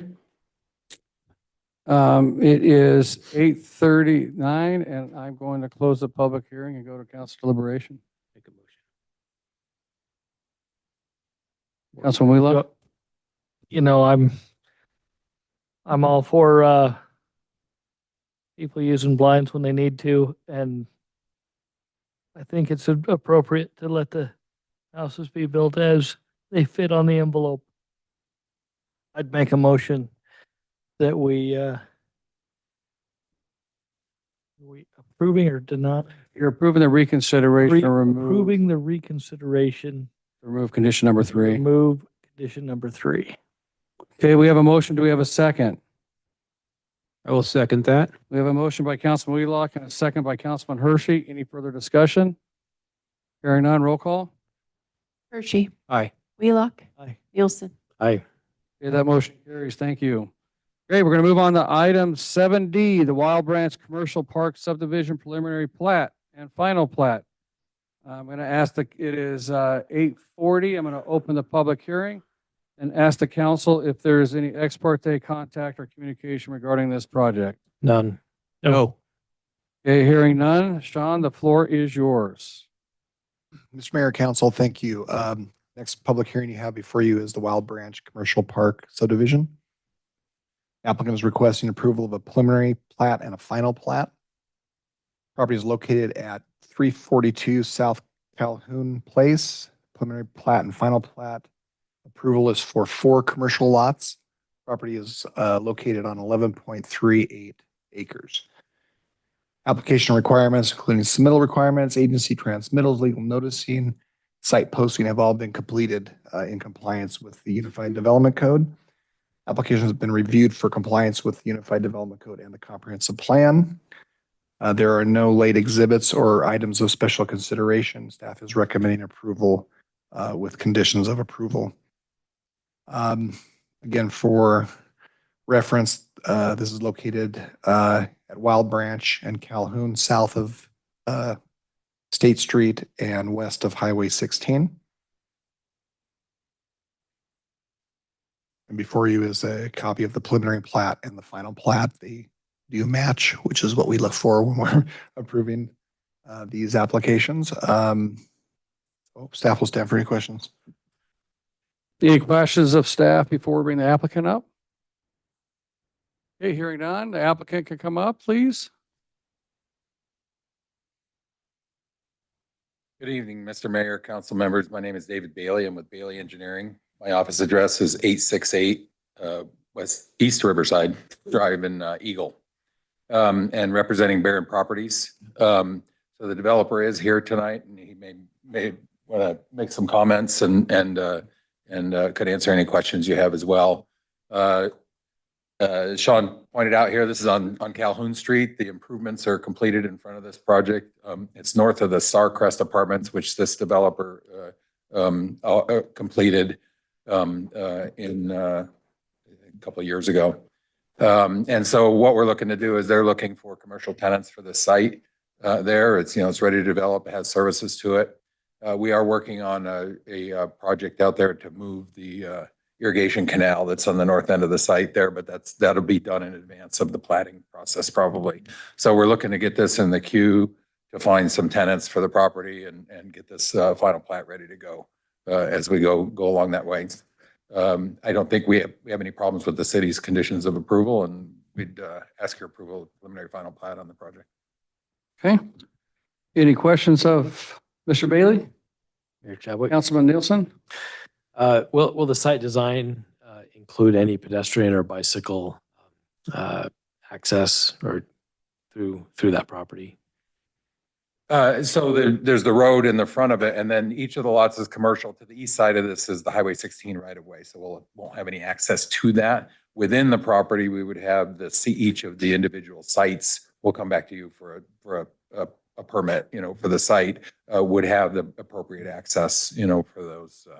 And we do have a cross-access easement between all of the lots, to ensure that we get appropriate access. So we expect, retail, commercial development on the site here. Thank you. Okay, any further questions? I do want to just clarify, we did, this is years ago, this puppy came to us like in 2017-ish, 18, somewhere in there, originally. But do we have a development agreement that limits the type of commercial? Back in 2022, council approved the rezone of this property to C2 with a development agreement. So that is in place. So any uses would. And the follow development that. agreement limits no storage units and stuff like that on this? Correct. I remember. The development agreement was already agreed upon between the owner and the city. Okay. You answered my question. All right. Any further questions of the applicant? All right. Do we have a sign-in sheet there, Morgan?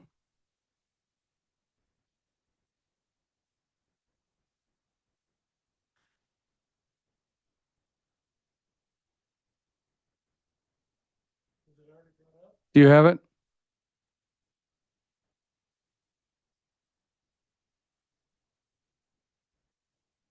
Okay, let me just ask, did anybody in here sign up to speak in this application?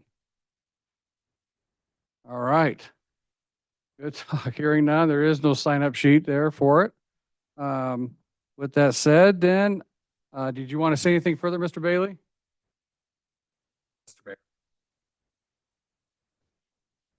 Oh, yeah. How are you? Chadwick, council members, thanks for the time here tonight. Just, wanted to reiterate here, we're not moving to start activation on this. I think really where we are is that the majority of the interest we've had, which is frankly minimal, given all the construction, is for smaller uses on this site. So really, in order to have sincere conversations with users, we needed some smaller pads out there. Very, very few users wanted, 11 acres. And so this is for, years in the future where we do have potential users that we can actually have, a plat that works for them. And when that time comes, we'll be standing up here talking about what exactly will go here. But look forward to that day. It is, but that's all we've got. I just so most of this site though currently is going to be utilized by ITD, right, for their project? Yeah, ITD is utilizing primarily the north side of the site for their staging area in order to keep the truck traffic off the roads. They're using that. So this site will be tied up through the duration of that site with ITD. So nothing will be built out here until the road is complete outside. Okay. Matt, could you put your name and address for the record? Oh, sorry. Matthew Riggs, 1501 West Mace in Eagle. I didn't hear you. Yeah, thank you. Yep. Thank Any you. questions, Mr. Riggs? No. Okay, thank you, sir. Appreciate Thank you all. that. Any questions of staff? Hearing none, it's 8:46, and we'll close the public hearing and go to council deliberation. Well, Mr. Mayor, Councilman Hershey. I believe this is almost exactly what we were discussing back in 2017. The commercial up the front and the apartments and all that were in the back. I think this is exactly what we were asking for. Therefore, this fits the mold as we were looking all those years ago. And I believe you might not have been on council yet. All right. Well, this fits. So trust me. And therefore, I'm just going to make a motion that we approve the preliminary and final plat for Wildbrook Commercial Park subdivision, because it fits our comprehensive plan. It fits the plan that we had, and we had a development agreement in place to prevent things like storage units and other things in place. Okay, we got a motion. Do we have a second?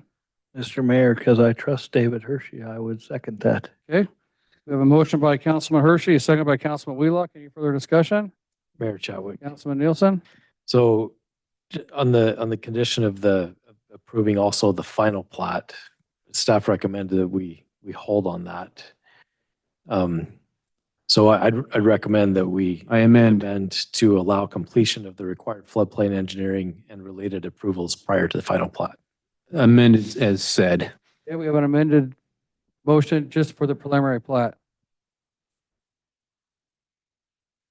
All right, do we have a second? Sure. Did you want to talk about that, Sean, or? Those furrowed eyebrows said yes. I mean, the application was for a preliminary final plat. I guess. Just going by your recommendation, sir. Okay. Is that no longer a recommendation? No, it's not. I think, I'm sorry, but I thought we recommended approval of both the preliminary and final plat. If that's a mistake. Is there any issue, Morgan, with the flood zone stuff? That can all be worked out during construction drawings when we know what kind of buildings are there. I have no problem with the final plat moving forward, knowing that we may not sign the actual final plat till we see some stuff, but I have no problem with council recommending approval of it at this point in time. All right. My motion is back to the final plat as well. Original motion stands. Okay, Thank you. the original motion stands. You still second that? I still second Okay, any further discussion? Hearing none, roll call. Hershey. Aye. Wheelock. Aye. Nielsen. Aye. Okay, that motion carries. Thank you. Move on to item 7E, the Star Point Subdivision Phase 2 Development Agreement Modification. I'm gonna ask the council, I see it is 8:49. I'm going to open the public hearing and ask the council if there's any ex parte contact or communication regarding this project. No. None. Okay, hearing none. Sean, the floor is yours. Thank you, Mr. Mayor and Council. Your last public hearing of the night is for Star Point Subdivision Number 2 Development Agreement Modification. The applicant is requesting approval of a development agreement modification for Star Point Subdivision Number 2 to modify the preliminary plat exhibit within the agreement. Property is located at 677 and 6825 North Star Road. Original preliminary plat was approved for 12 residential lots. The proposed revised preliminary plat reduces the lot total to 6 residential lots. Residential density reduces from 3.08 to 1.95 dwelling units per acre. Application has been reviewed for compliance with the Unified Development Code and Comprehensive Plan. All submittal requirements, agency transmittals, legal noticing has been completed for the UDC requirements. Items for special consideration in the modified development agreement include the amended preliminary plat, which is Exhibit B of the development agreement, amended setbacks, revised sidewalk to one side of private street, and amend the proportionate shares as appropriate. You do not have any late exhibits. Staff is recommending approval with the modified development agreement.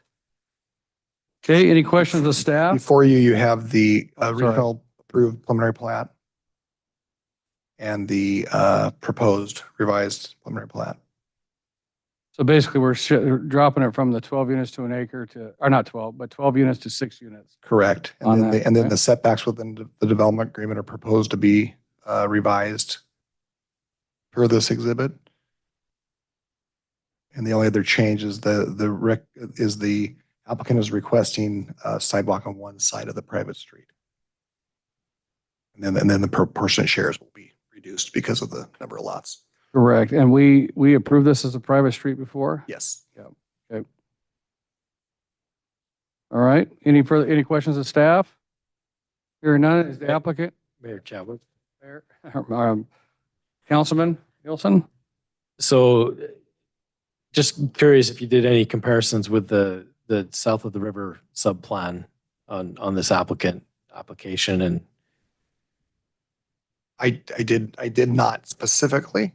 However, one of the things I see with this is there's some potential tension with the south of the river plan, which points to more compact forms in mixed use nodes to help achieve Main Street activity and pedestrian frontages. And reducing the dwelling units per acre moves this project away from that articulated outcome that's anticipated by the plan. But, hang on a second.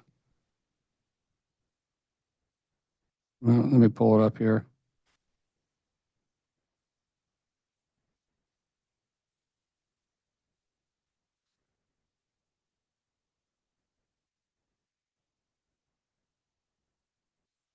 Second here.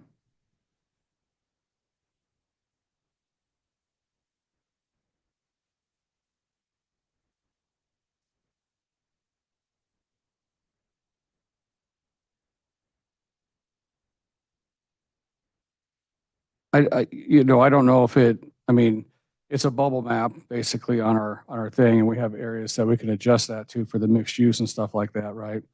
But we approved it originally as a 3 point what was it, Sean? 3 point, yeah, 3 3 point something for that section. 3 And point the nature of the location of that, I don't think allows this to go any higher than, that's why they're bringing it down, because it just doesn't fit a product for that, in that location right there. Mr. Mayor and Council Member, I think staff believe that because it is a extension of the original Star Point subdivision, that it actually falls more in line with the compatibility of that development than it did when you guys approved it for twice as many dwelling units. So that's kind of where we stand on it. Okay, I appreciate knowing your rationale on that. Thanks. Okay, cool. All right, is the applicant available? You are?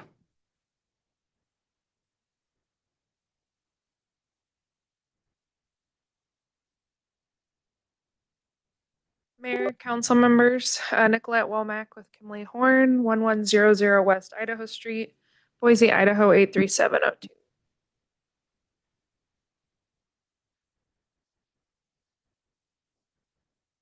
Are you trying to get the, okay, all right. Thank you for your time tonight. Again, we're here for Star Point Phase 2. With us in the audience is Teller Bard, the engineer on the project. I myself am a planner, so we'll punt the engineering step to him, planning to me. Randy, the developer, is here in the audience, and so is Haley as well, is also an engineer. Shown here is what's before you tonight is a development agreement and preliminary plat modification.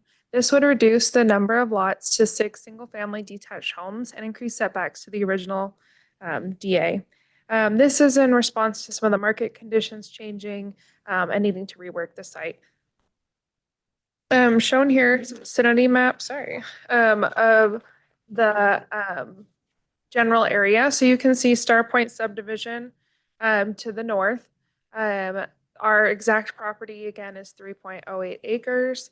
And this would remain a portion of Star Point subdivision as previously approved. Shown here is, again, that south of the river sub-area plan. It is shown as mixed use, and that sub-area plan is general guidance and not prescriptive lot by lot. However, it was previously approved for residential, and we do know that there are a lot of unique features in this area, and as roadway configurations and setbacks and canals and widening of different roadways is worked out, there'll be minor modifications at times to the exact locations of this plan. Shown here is what has been previously approved. It's in a current development agreement with the City of Star, buildable today. On the left is the previous approval, and on the right is our current proposal. I can bring this up again if you guys have questions. But in general, the property size is staying the same. Total units, we're going from 12 single-family attached townhomes to 6 single-family detached townhomes. We're bringing our density down to 1.9 dwelling units per acre, and we're using the setbacks of the original DA, which has 15-foot living area, 15-foot, on the front to living area and side load garage, 20-foot to garage face, and on the rear it would be 15. Interior side is 7, and street side, that is a minor change from the staff report. We are requesting 10, and I'll show you why. So right here, you can see on our latest site plan, the street side is labeled with the 2 S's. On those street side setbacks, 20 would actually be pretty prohibitive. So if we could go to 10 just along that private drive, that would be a better fit for the project. Shown here are some typical elevations. I did want us to go back quickly on the last slide. Each home will have a 2-car garage with 20-foot deep aprons. That means 4 parking spaces per house. It's also important to note that this is also a change from the staff report, that there is on-street parking proposed, which the fire department reviewed on this private street. That parking space is 8 foot wide, so we'll just need to amend the development agreement to reflect that. Shown here are those typical elevations. There's not a builder selected at this time, but this is a potential product that could work on these lots. So you can see that there is a variety of varied roof lines, fenestration, so additional eyes on the street, and a lot of modulation in terms of architectural interest on these homes. So again, we'll stand for your approval of the development agreement and preliminary plat modification. The 2 items that I mentioned in here that would need a minor change is in the development agreement under number 4. Street side would be 10 foot, if you agree with what we're proposing. And in the development agreement number 5, the no parking signs would only be on one side of the private street, which allows on-street parking on the opposite side. I'll stand for any questions. Okay, any questions of the applicant? Councilman Wheelock? Yeah. So you're proposing a private road with what width? Mayor, council members, the width would remain 28 feet back of curb to back of curb.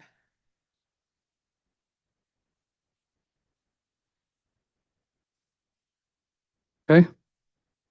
Anything else? You follow? Nope. Okay. Councilman Nielsen, Councilman Hershey? Any questions? Okay. Thank you. Thank you. All right, we'll move on to the public testimony side. Is it Charles Locks or Lex? Did you want to speak? Okay, you just didn't say yes or no, so I just want to make sure. Okay, go ahead, sir. Sorry about that. Nice. Thanks for taking the time. I'm Charles Locks, 6848 North Black River Road, Star Point.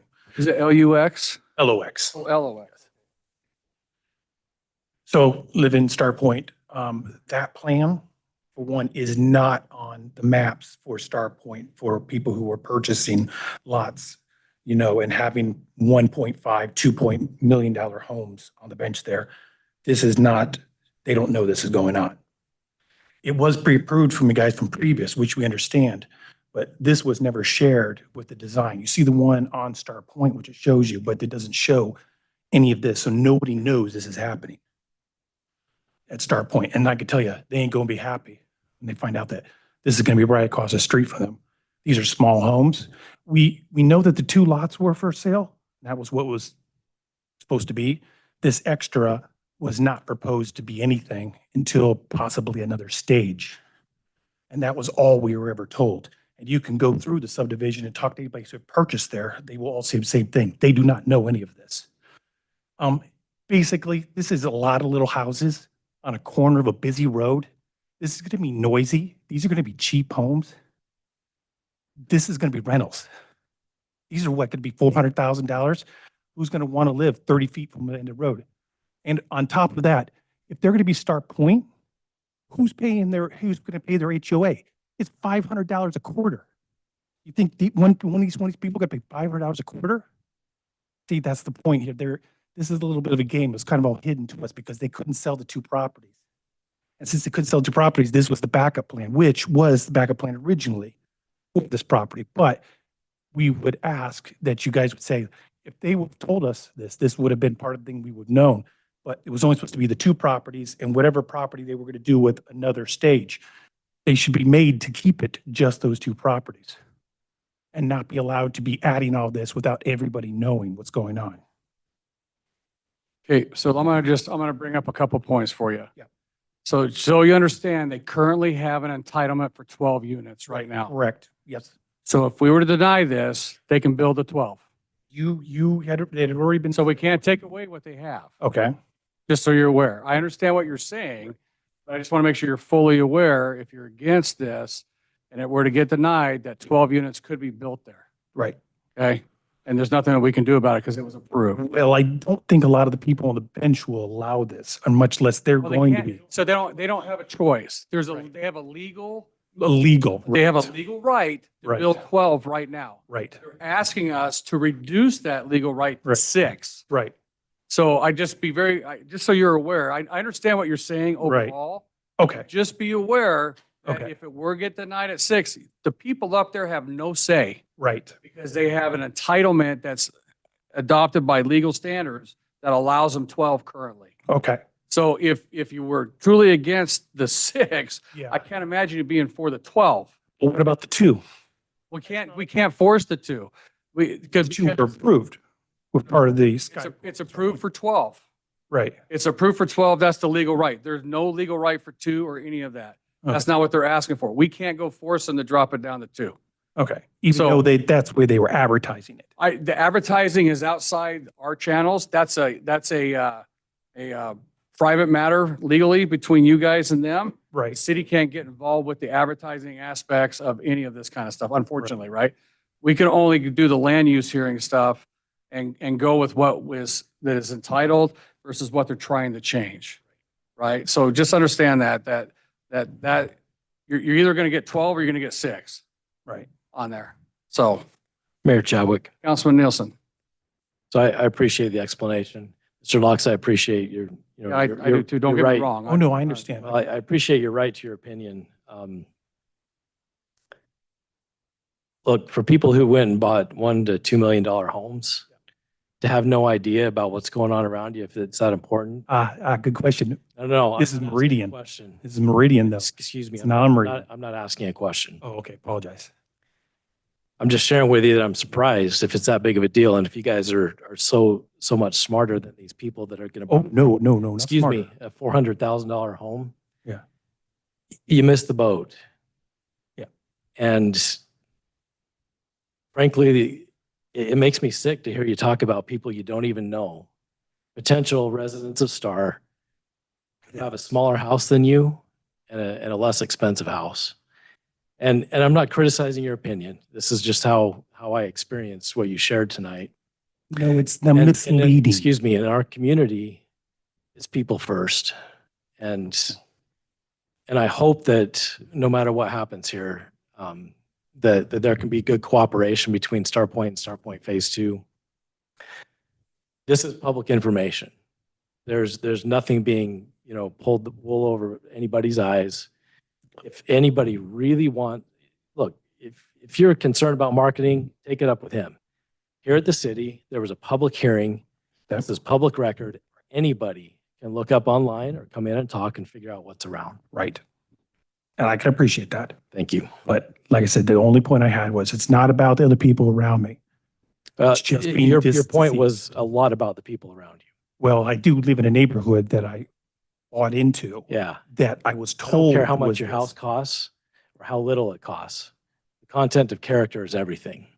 That opinion means nothing to this situation here. No, Okay. right. All right. I do appreciate your time. No, thank you, sir. And you said LOX, right? Okay, got it. Thank you. Appreciate you. Thank you. All right, Mr. Robert, did you want to speak? No? Okay, all right. That is all that signed up to speak on there. Nicolette? Pass that down.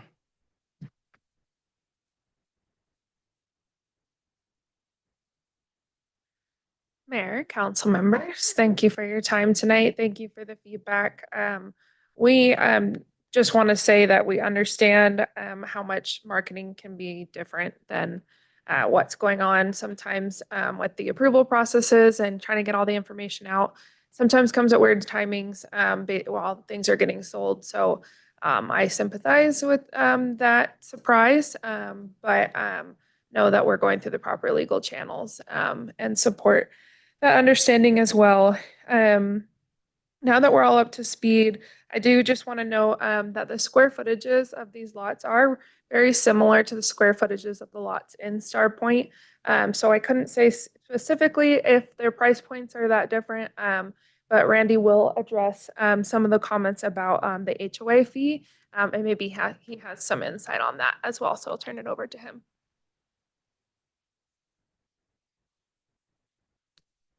Randy Clarno, 1861 South Wells, Meridian. I'm the developer, and just to clarify a few points, the townhome model, we were hoping to have more high-end luxury townhomes, and we discovered that there was absolutely no interest in that. So we decided to do what we've done. The site's configured it's a very difficult configuration. We tried with the fire marshal 4 or 5 different options to get to where we are right now. And these lots, as Nicolette has noted, are similar size as Star Point lots. This plat will be annexed into the Star Point Phase 1 HOA. They will be part of Star Point 1 HOA and have access to the amenities, the pool and playground that we already have there. And I can say, and Nicolette didn't know this, but we do have a builder for the project. It's a builder that is currently in Starpoint that's building in that 850 to 1.1 price point. So we think it's a difficult site. It's close to Star Road. We've been challenged because of the roadway noise and it's exposed. Our landscape plan is going to try to address all of that, but the builder that's going to go in here is a great builder, and I think when it's all done, it'll look good. I'm happy to answer any questions if you have any. Any questions for Randy? We can't, so sir, we can't, it's too late. You're gonna have to talk outside of this hearing, just so you're aware. Thank you. Randy, you probably know that I'm always going to push for 36-foot roads. Yeah. And I understand this private road is smaller. It's probably my daily driver that creates that problem for me. But I am grateful that this is a better choice than the 12 that was previously approved. So We did have a couple of townhome builders, Councilman Wheelock, that wanted to build $400,000 townhomes in here. And we obviously did not think that was right. I didn't love the parking and road situation. Yeah. Townhomes are fine for me. I don't have a townhome. I have a different model. But I do appreciate the larger lots than what has previously been approved. Okay, thank you. Okay, any further questions or comments for Randy Nicolette? All right, it's 9:11 and I'm going to close the public hearing and go to council deliberations. We got to stand. Okay, that's fine. So everybody's aware, Councilman Hershey's had hip surgery, so he's got to stand a little bit here. So don't mind him standing. Things that I won't be able to duck. Yeah. Okay. Anybody? Mr. Mayor, I when I saw this, I thought it actually fit better than originally proposed. I understand the private road is a little thin, but I believe that's already been approved that way. The one sidewalk makes perfect sense for something of that dwelling, of that density. So I'm actually for this modification to reduce it from 12 to 6. Okay. Mayor Chadwick. Councilman Nielsen? I agree with Councilman Hershey's comments. We worked really hard the first time around to get those 12 in there to come up with something that we felt like was workable. This resolves a lot of those problems that were originally there, and I think it is an improvement, and I appreciate you bringing this forward. So those are my thoughts. Councilman Wheelock? Mr. Mayor, I was just curious about Victor's working to get the road and the firehouse into that road at 28 feet. Chief?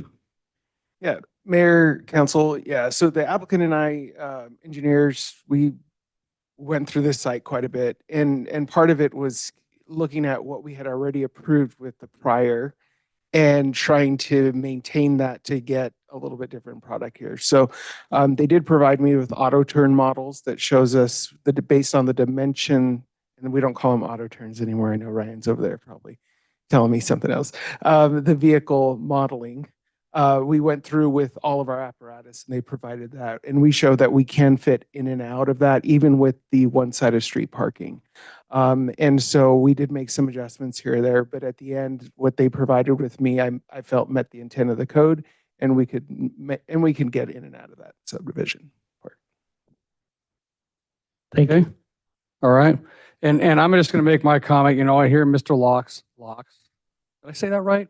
I am so sorry. It's only 3 letters and I can't even get this thing right. I apologize. But his comments though about, I think it's right to drop it down to 6 units based on what your thoughts are, right? And I feel better hearing that Randy's using one of those builders because those homes are beautiful up in that subdivision all along there, right? And so I think this is the right thing to do to make it 6 units per acre.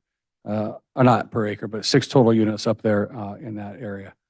So I entertain a motion from somebody.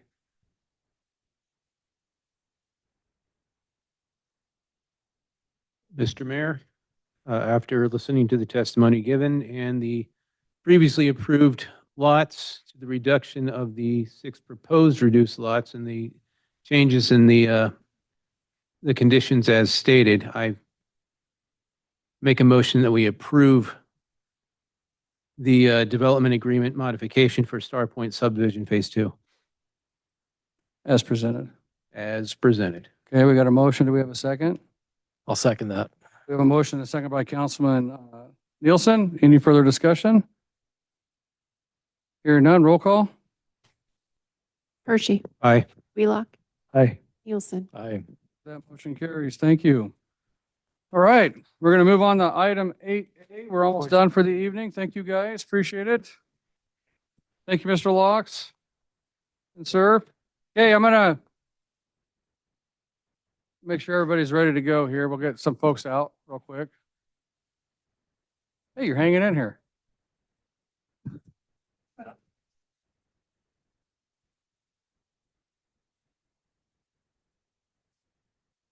All right, we're going to move on to the Freedom Hall Event Center request for qualifications. I'm just going to make sure everybody understands that what transpired.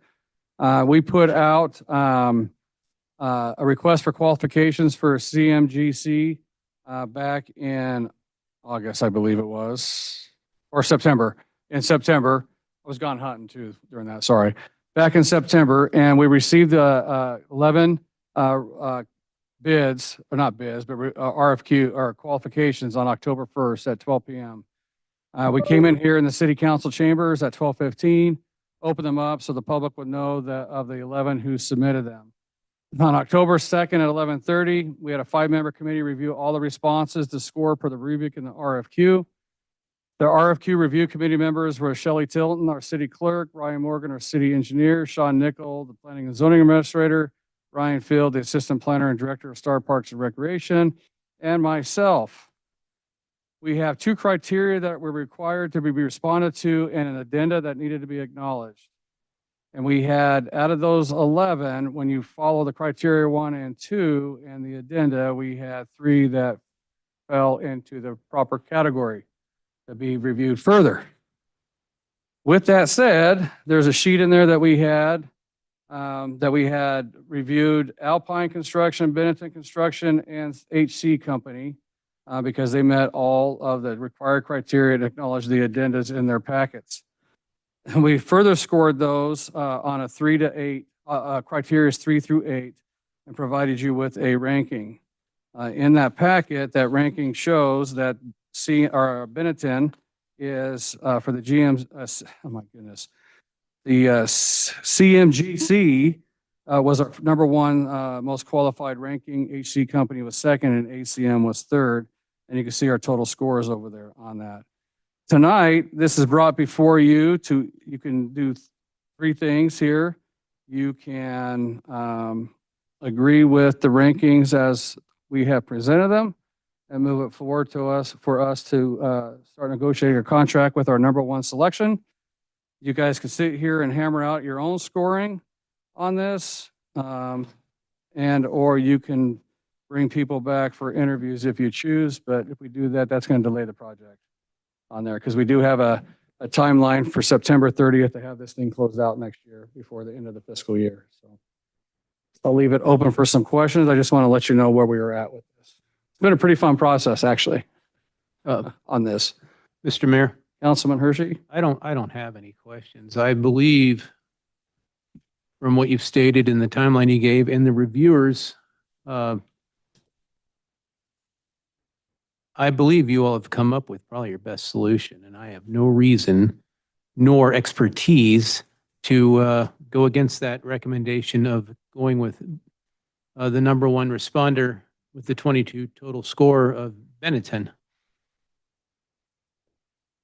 Okay. Mayor Chadwick. Councilman Nielsen?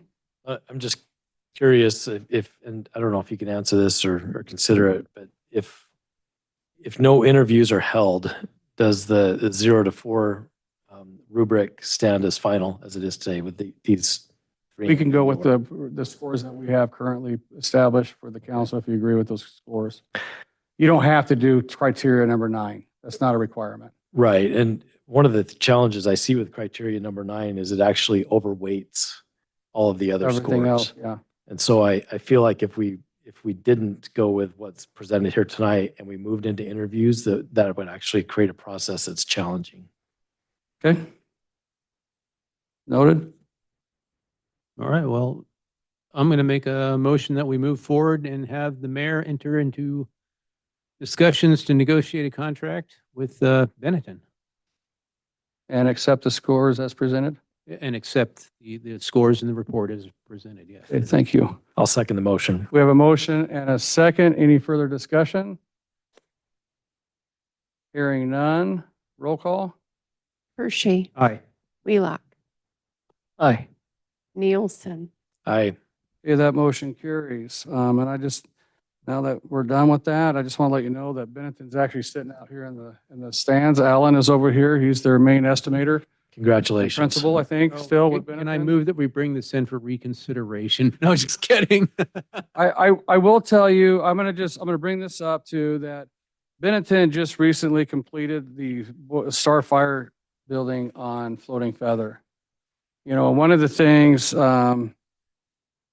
is they're a great company to work for or work with on these type of projects out there. One of the things that stood out to me pretty clearly in their package, which no one else stated, is on page 3 under background experience. When they talked about prior experience, listing this section of 8 selected projects, they said in all cases, all the projects came in within the allotted budget and excess contingency funds were returned to the agency. There's not a requirement to return excess contingency funds to anybody, but as a company, they do that. And to me, that stands out as somebody that's ethical to provide you back with the funds that you're not spending. And I totally appreciate that, especially when we're dealing with funds that are coming out of our city coffers like that could be utilized somewhere else. So be expecting to hear from me at 4 a.m. probably to start this negotiation process, Alan. Okay? Cool, thank you. Appreciate it. Okay, we're going to move on to our last item of the day. We are working on a City of Star Committee handbook. I'm not sure who wants to talk about it. Shelley, do you want to talk about it since you've been on it with Dana? oh heavens, yes. Okay. So this is a handbook that was put together. Dana put a lot of work into this. She kind of spearheaded it. And there were several people who reviewed it. I had put some work into it, Ryan Field, and several others. It basically provides a guide and some processes for our committee members. More overall general than anything specific for each committee, but still gives them some information on what they're able and not able to do as a committee member, how to go about if they need money for in the budget, conflict of interest, that kind of thing, what their terms look like. Yeah, pretty standard. We took some information from other cities and put into it and then specified it to the committees that you have here for the City of Star. Right.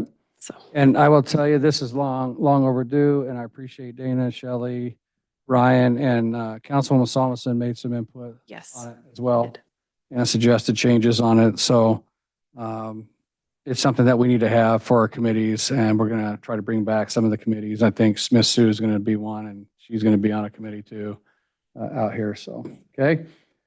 So if you have any questions, ask the questions. If not, we need you to approve it so we can move forward with utilizing the committee handbook. If there's changes we have to make in the future, doesn't mean we can't bring it back and make some minor adjustments or whatever to it in the future if it need be. Yeah, once we get it out to the committee members, if there are questions that come Right. up, we'll make those notes and then maybe make some adjustments based on that. Mayor Chadwick. Councilman Nielsen. So I do have some recommendations. It doesn't mean that I'm against, moving forward tonight and then bringing some of these recommendations back. But I'd love to, see what you and the committee can come up with these. So I just first to highlight what I think it does well. It clarifies the advisory role, what committees do and do not do. The member eligibility and selection, I like that it sets terms, limits consecutive terms, emphasizes open meeting and public records, ADA and ethics compliance. I like that it defines officer elections, roles, and quorum. Things that really lift and raise the bar for kind of where we've been. We may be there, but it codifies it and sets a baseline, right? So thank you for that. Some recommended refinements. The draft states that a quorum equals a majority. Some areas of our city code reference a 50% for specific joint committees.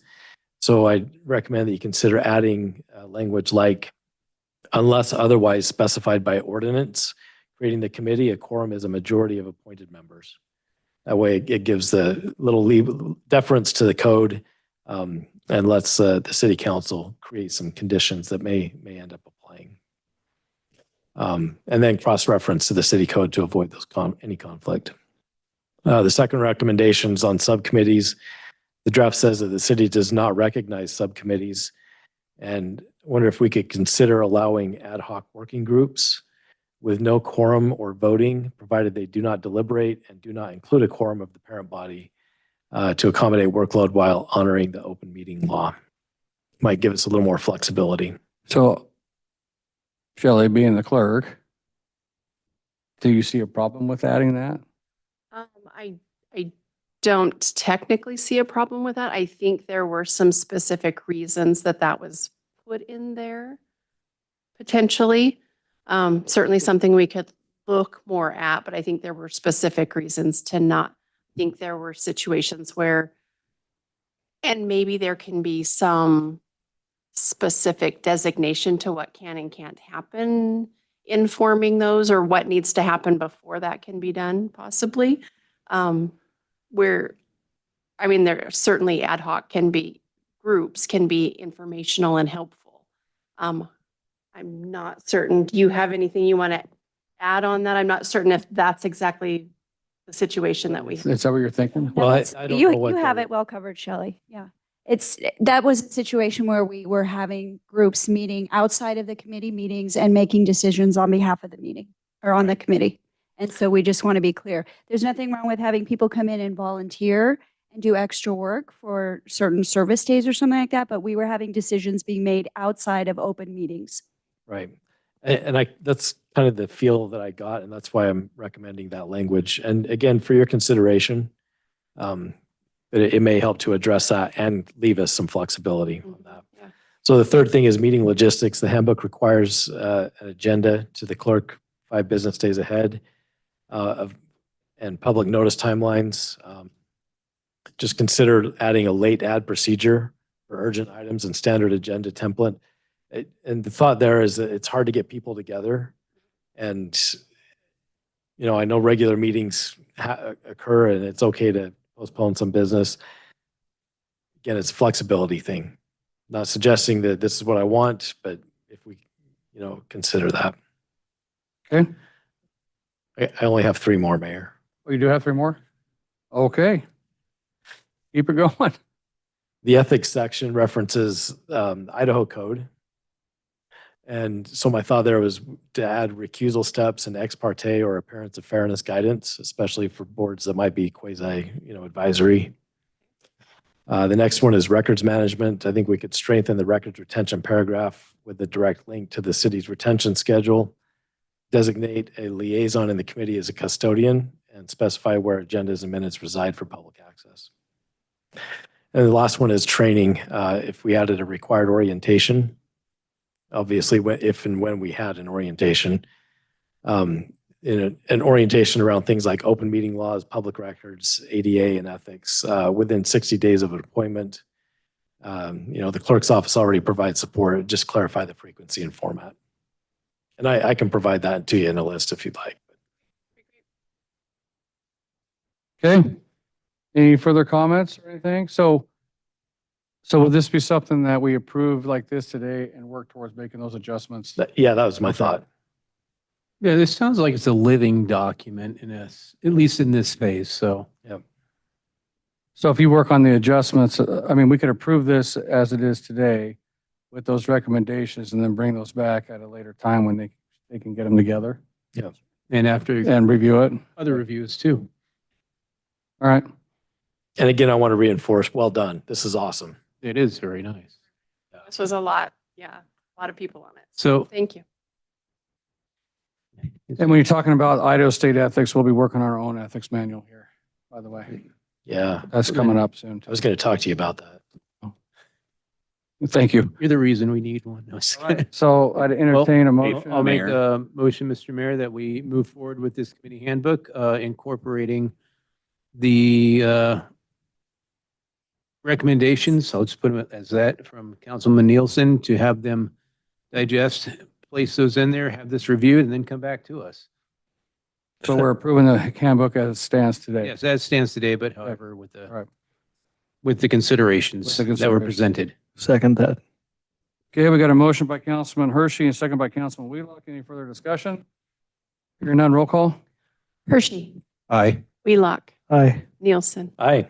All right, that motion carries. Thank you, everybody, for doing all that. We are at the end of our agenda. It is adjournment time and 9:30. Have a good night.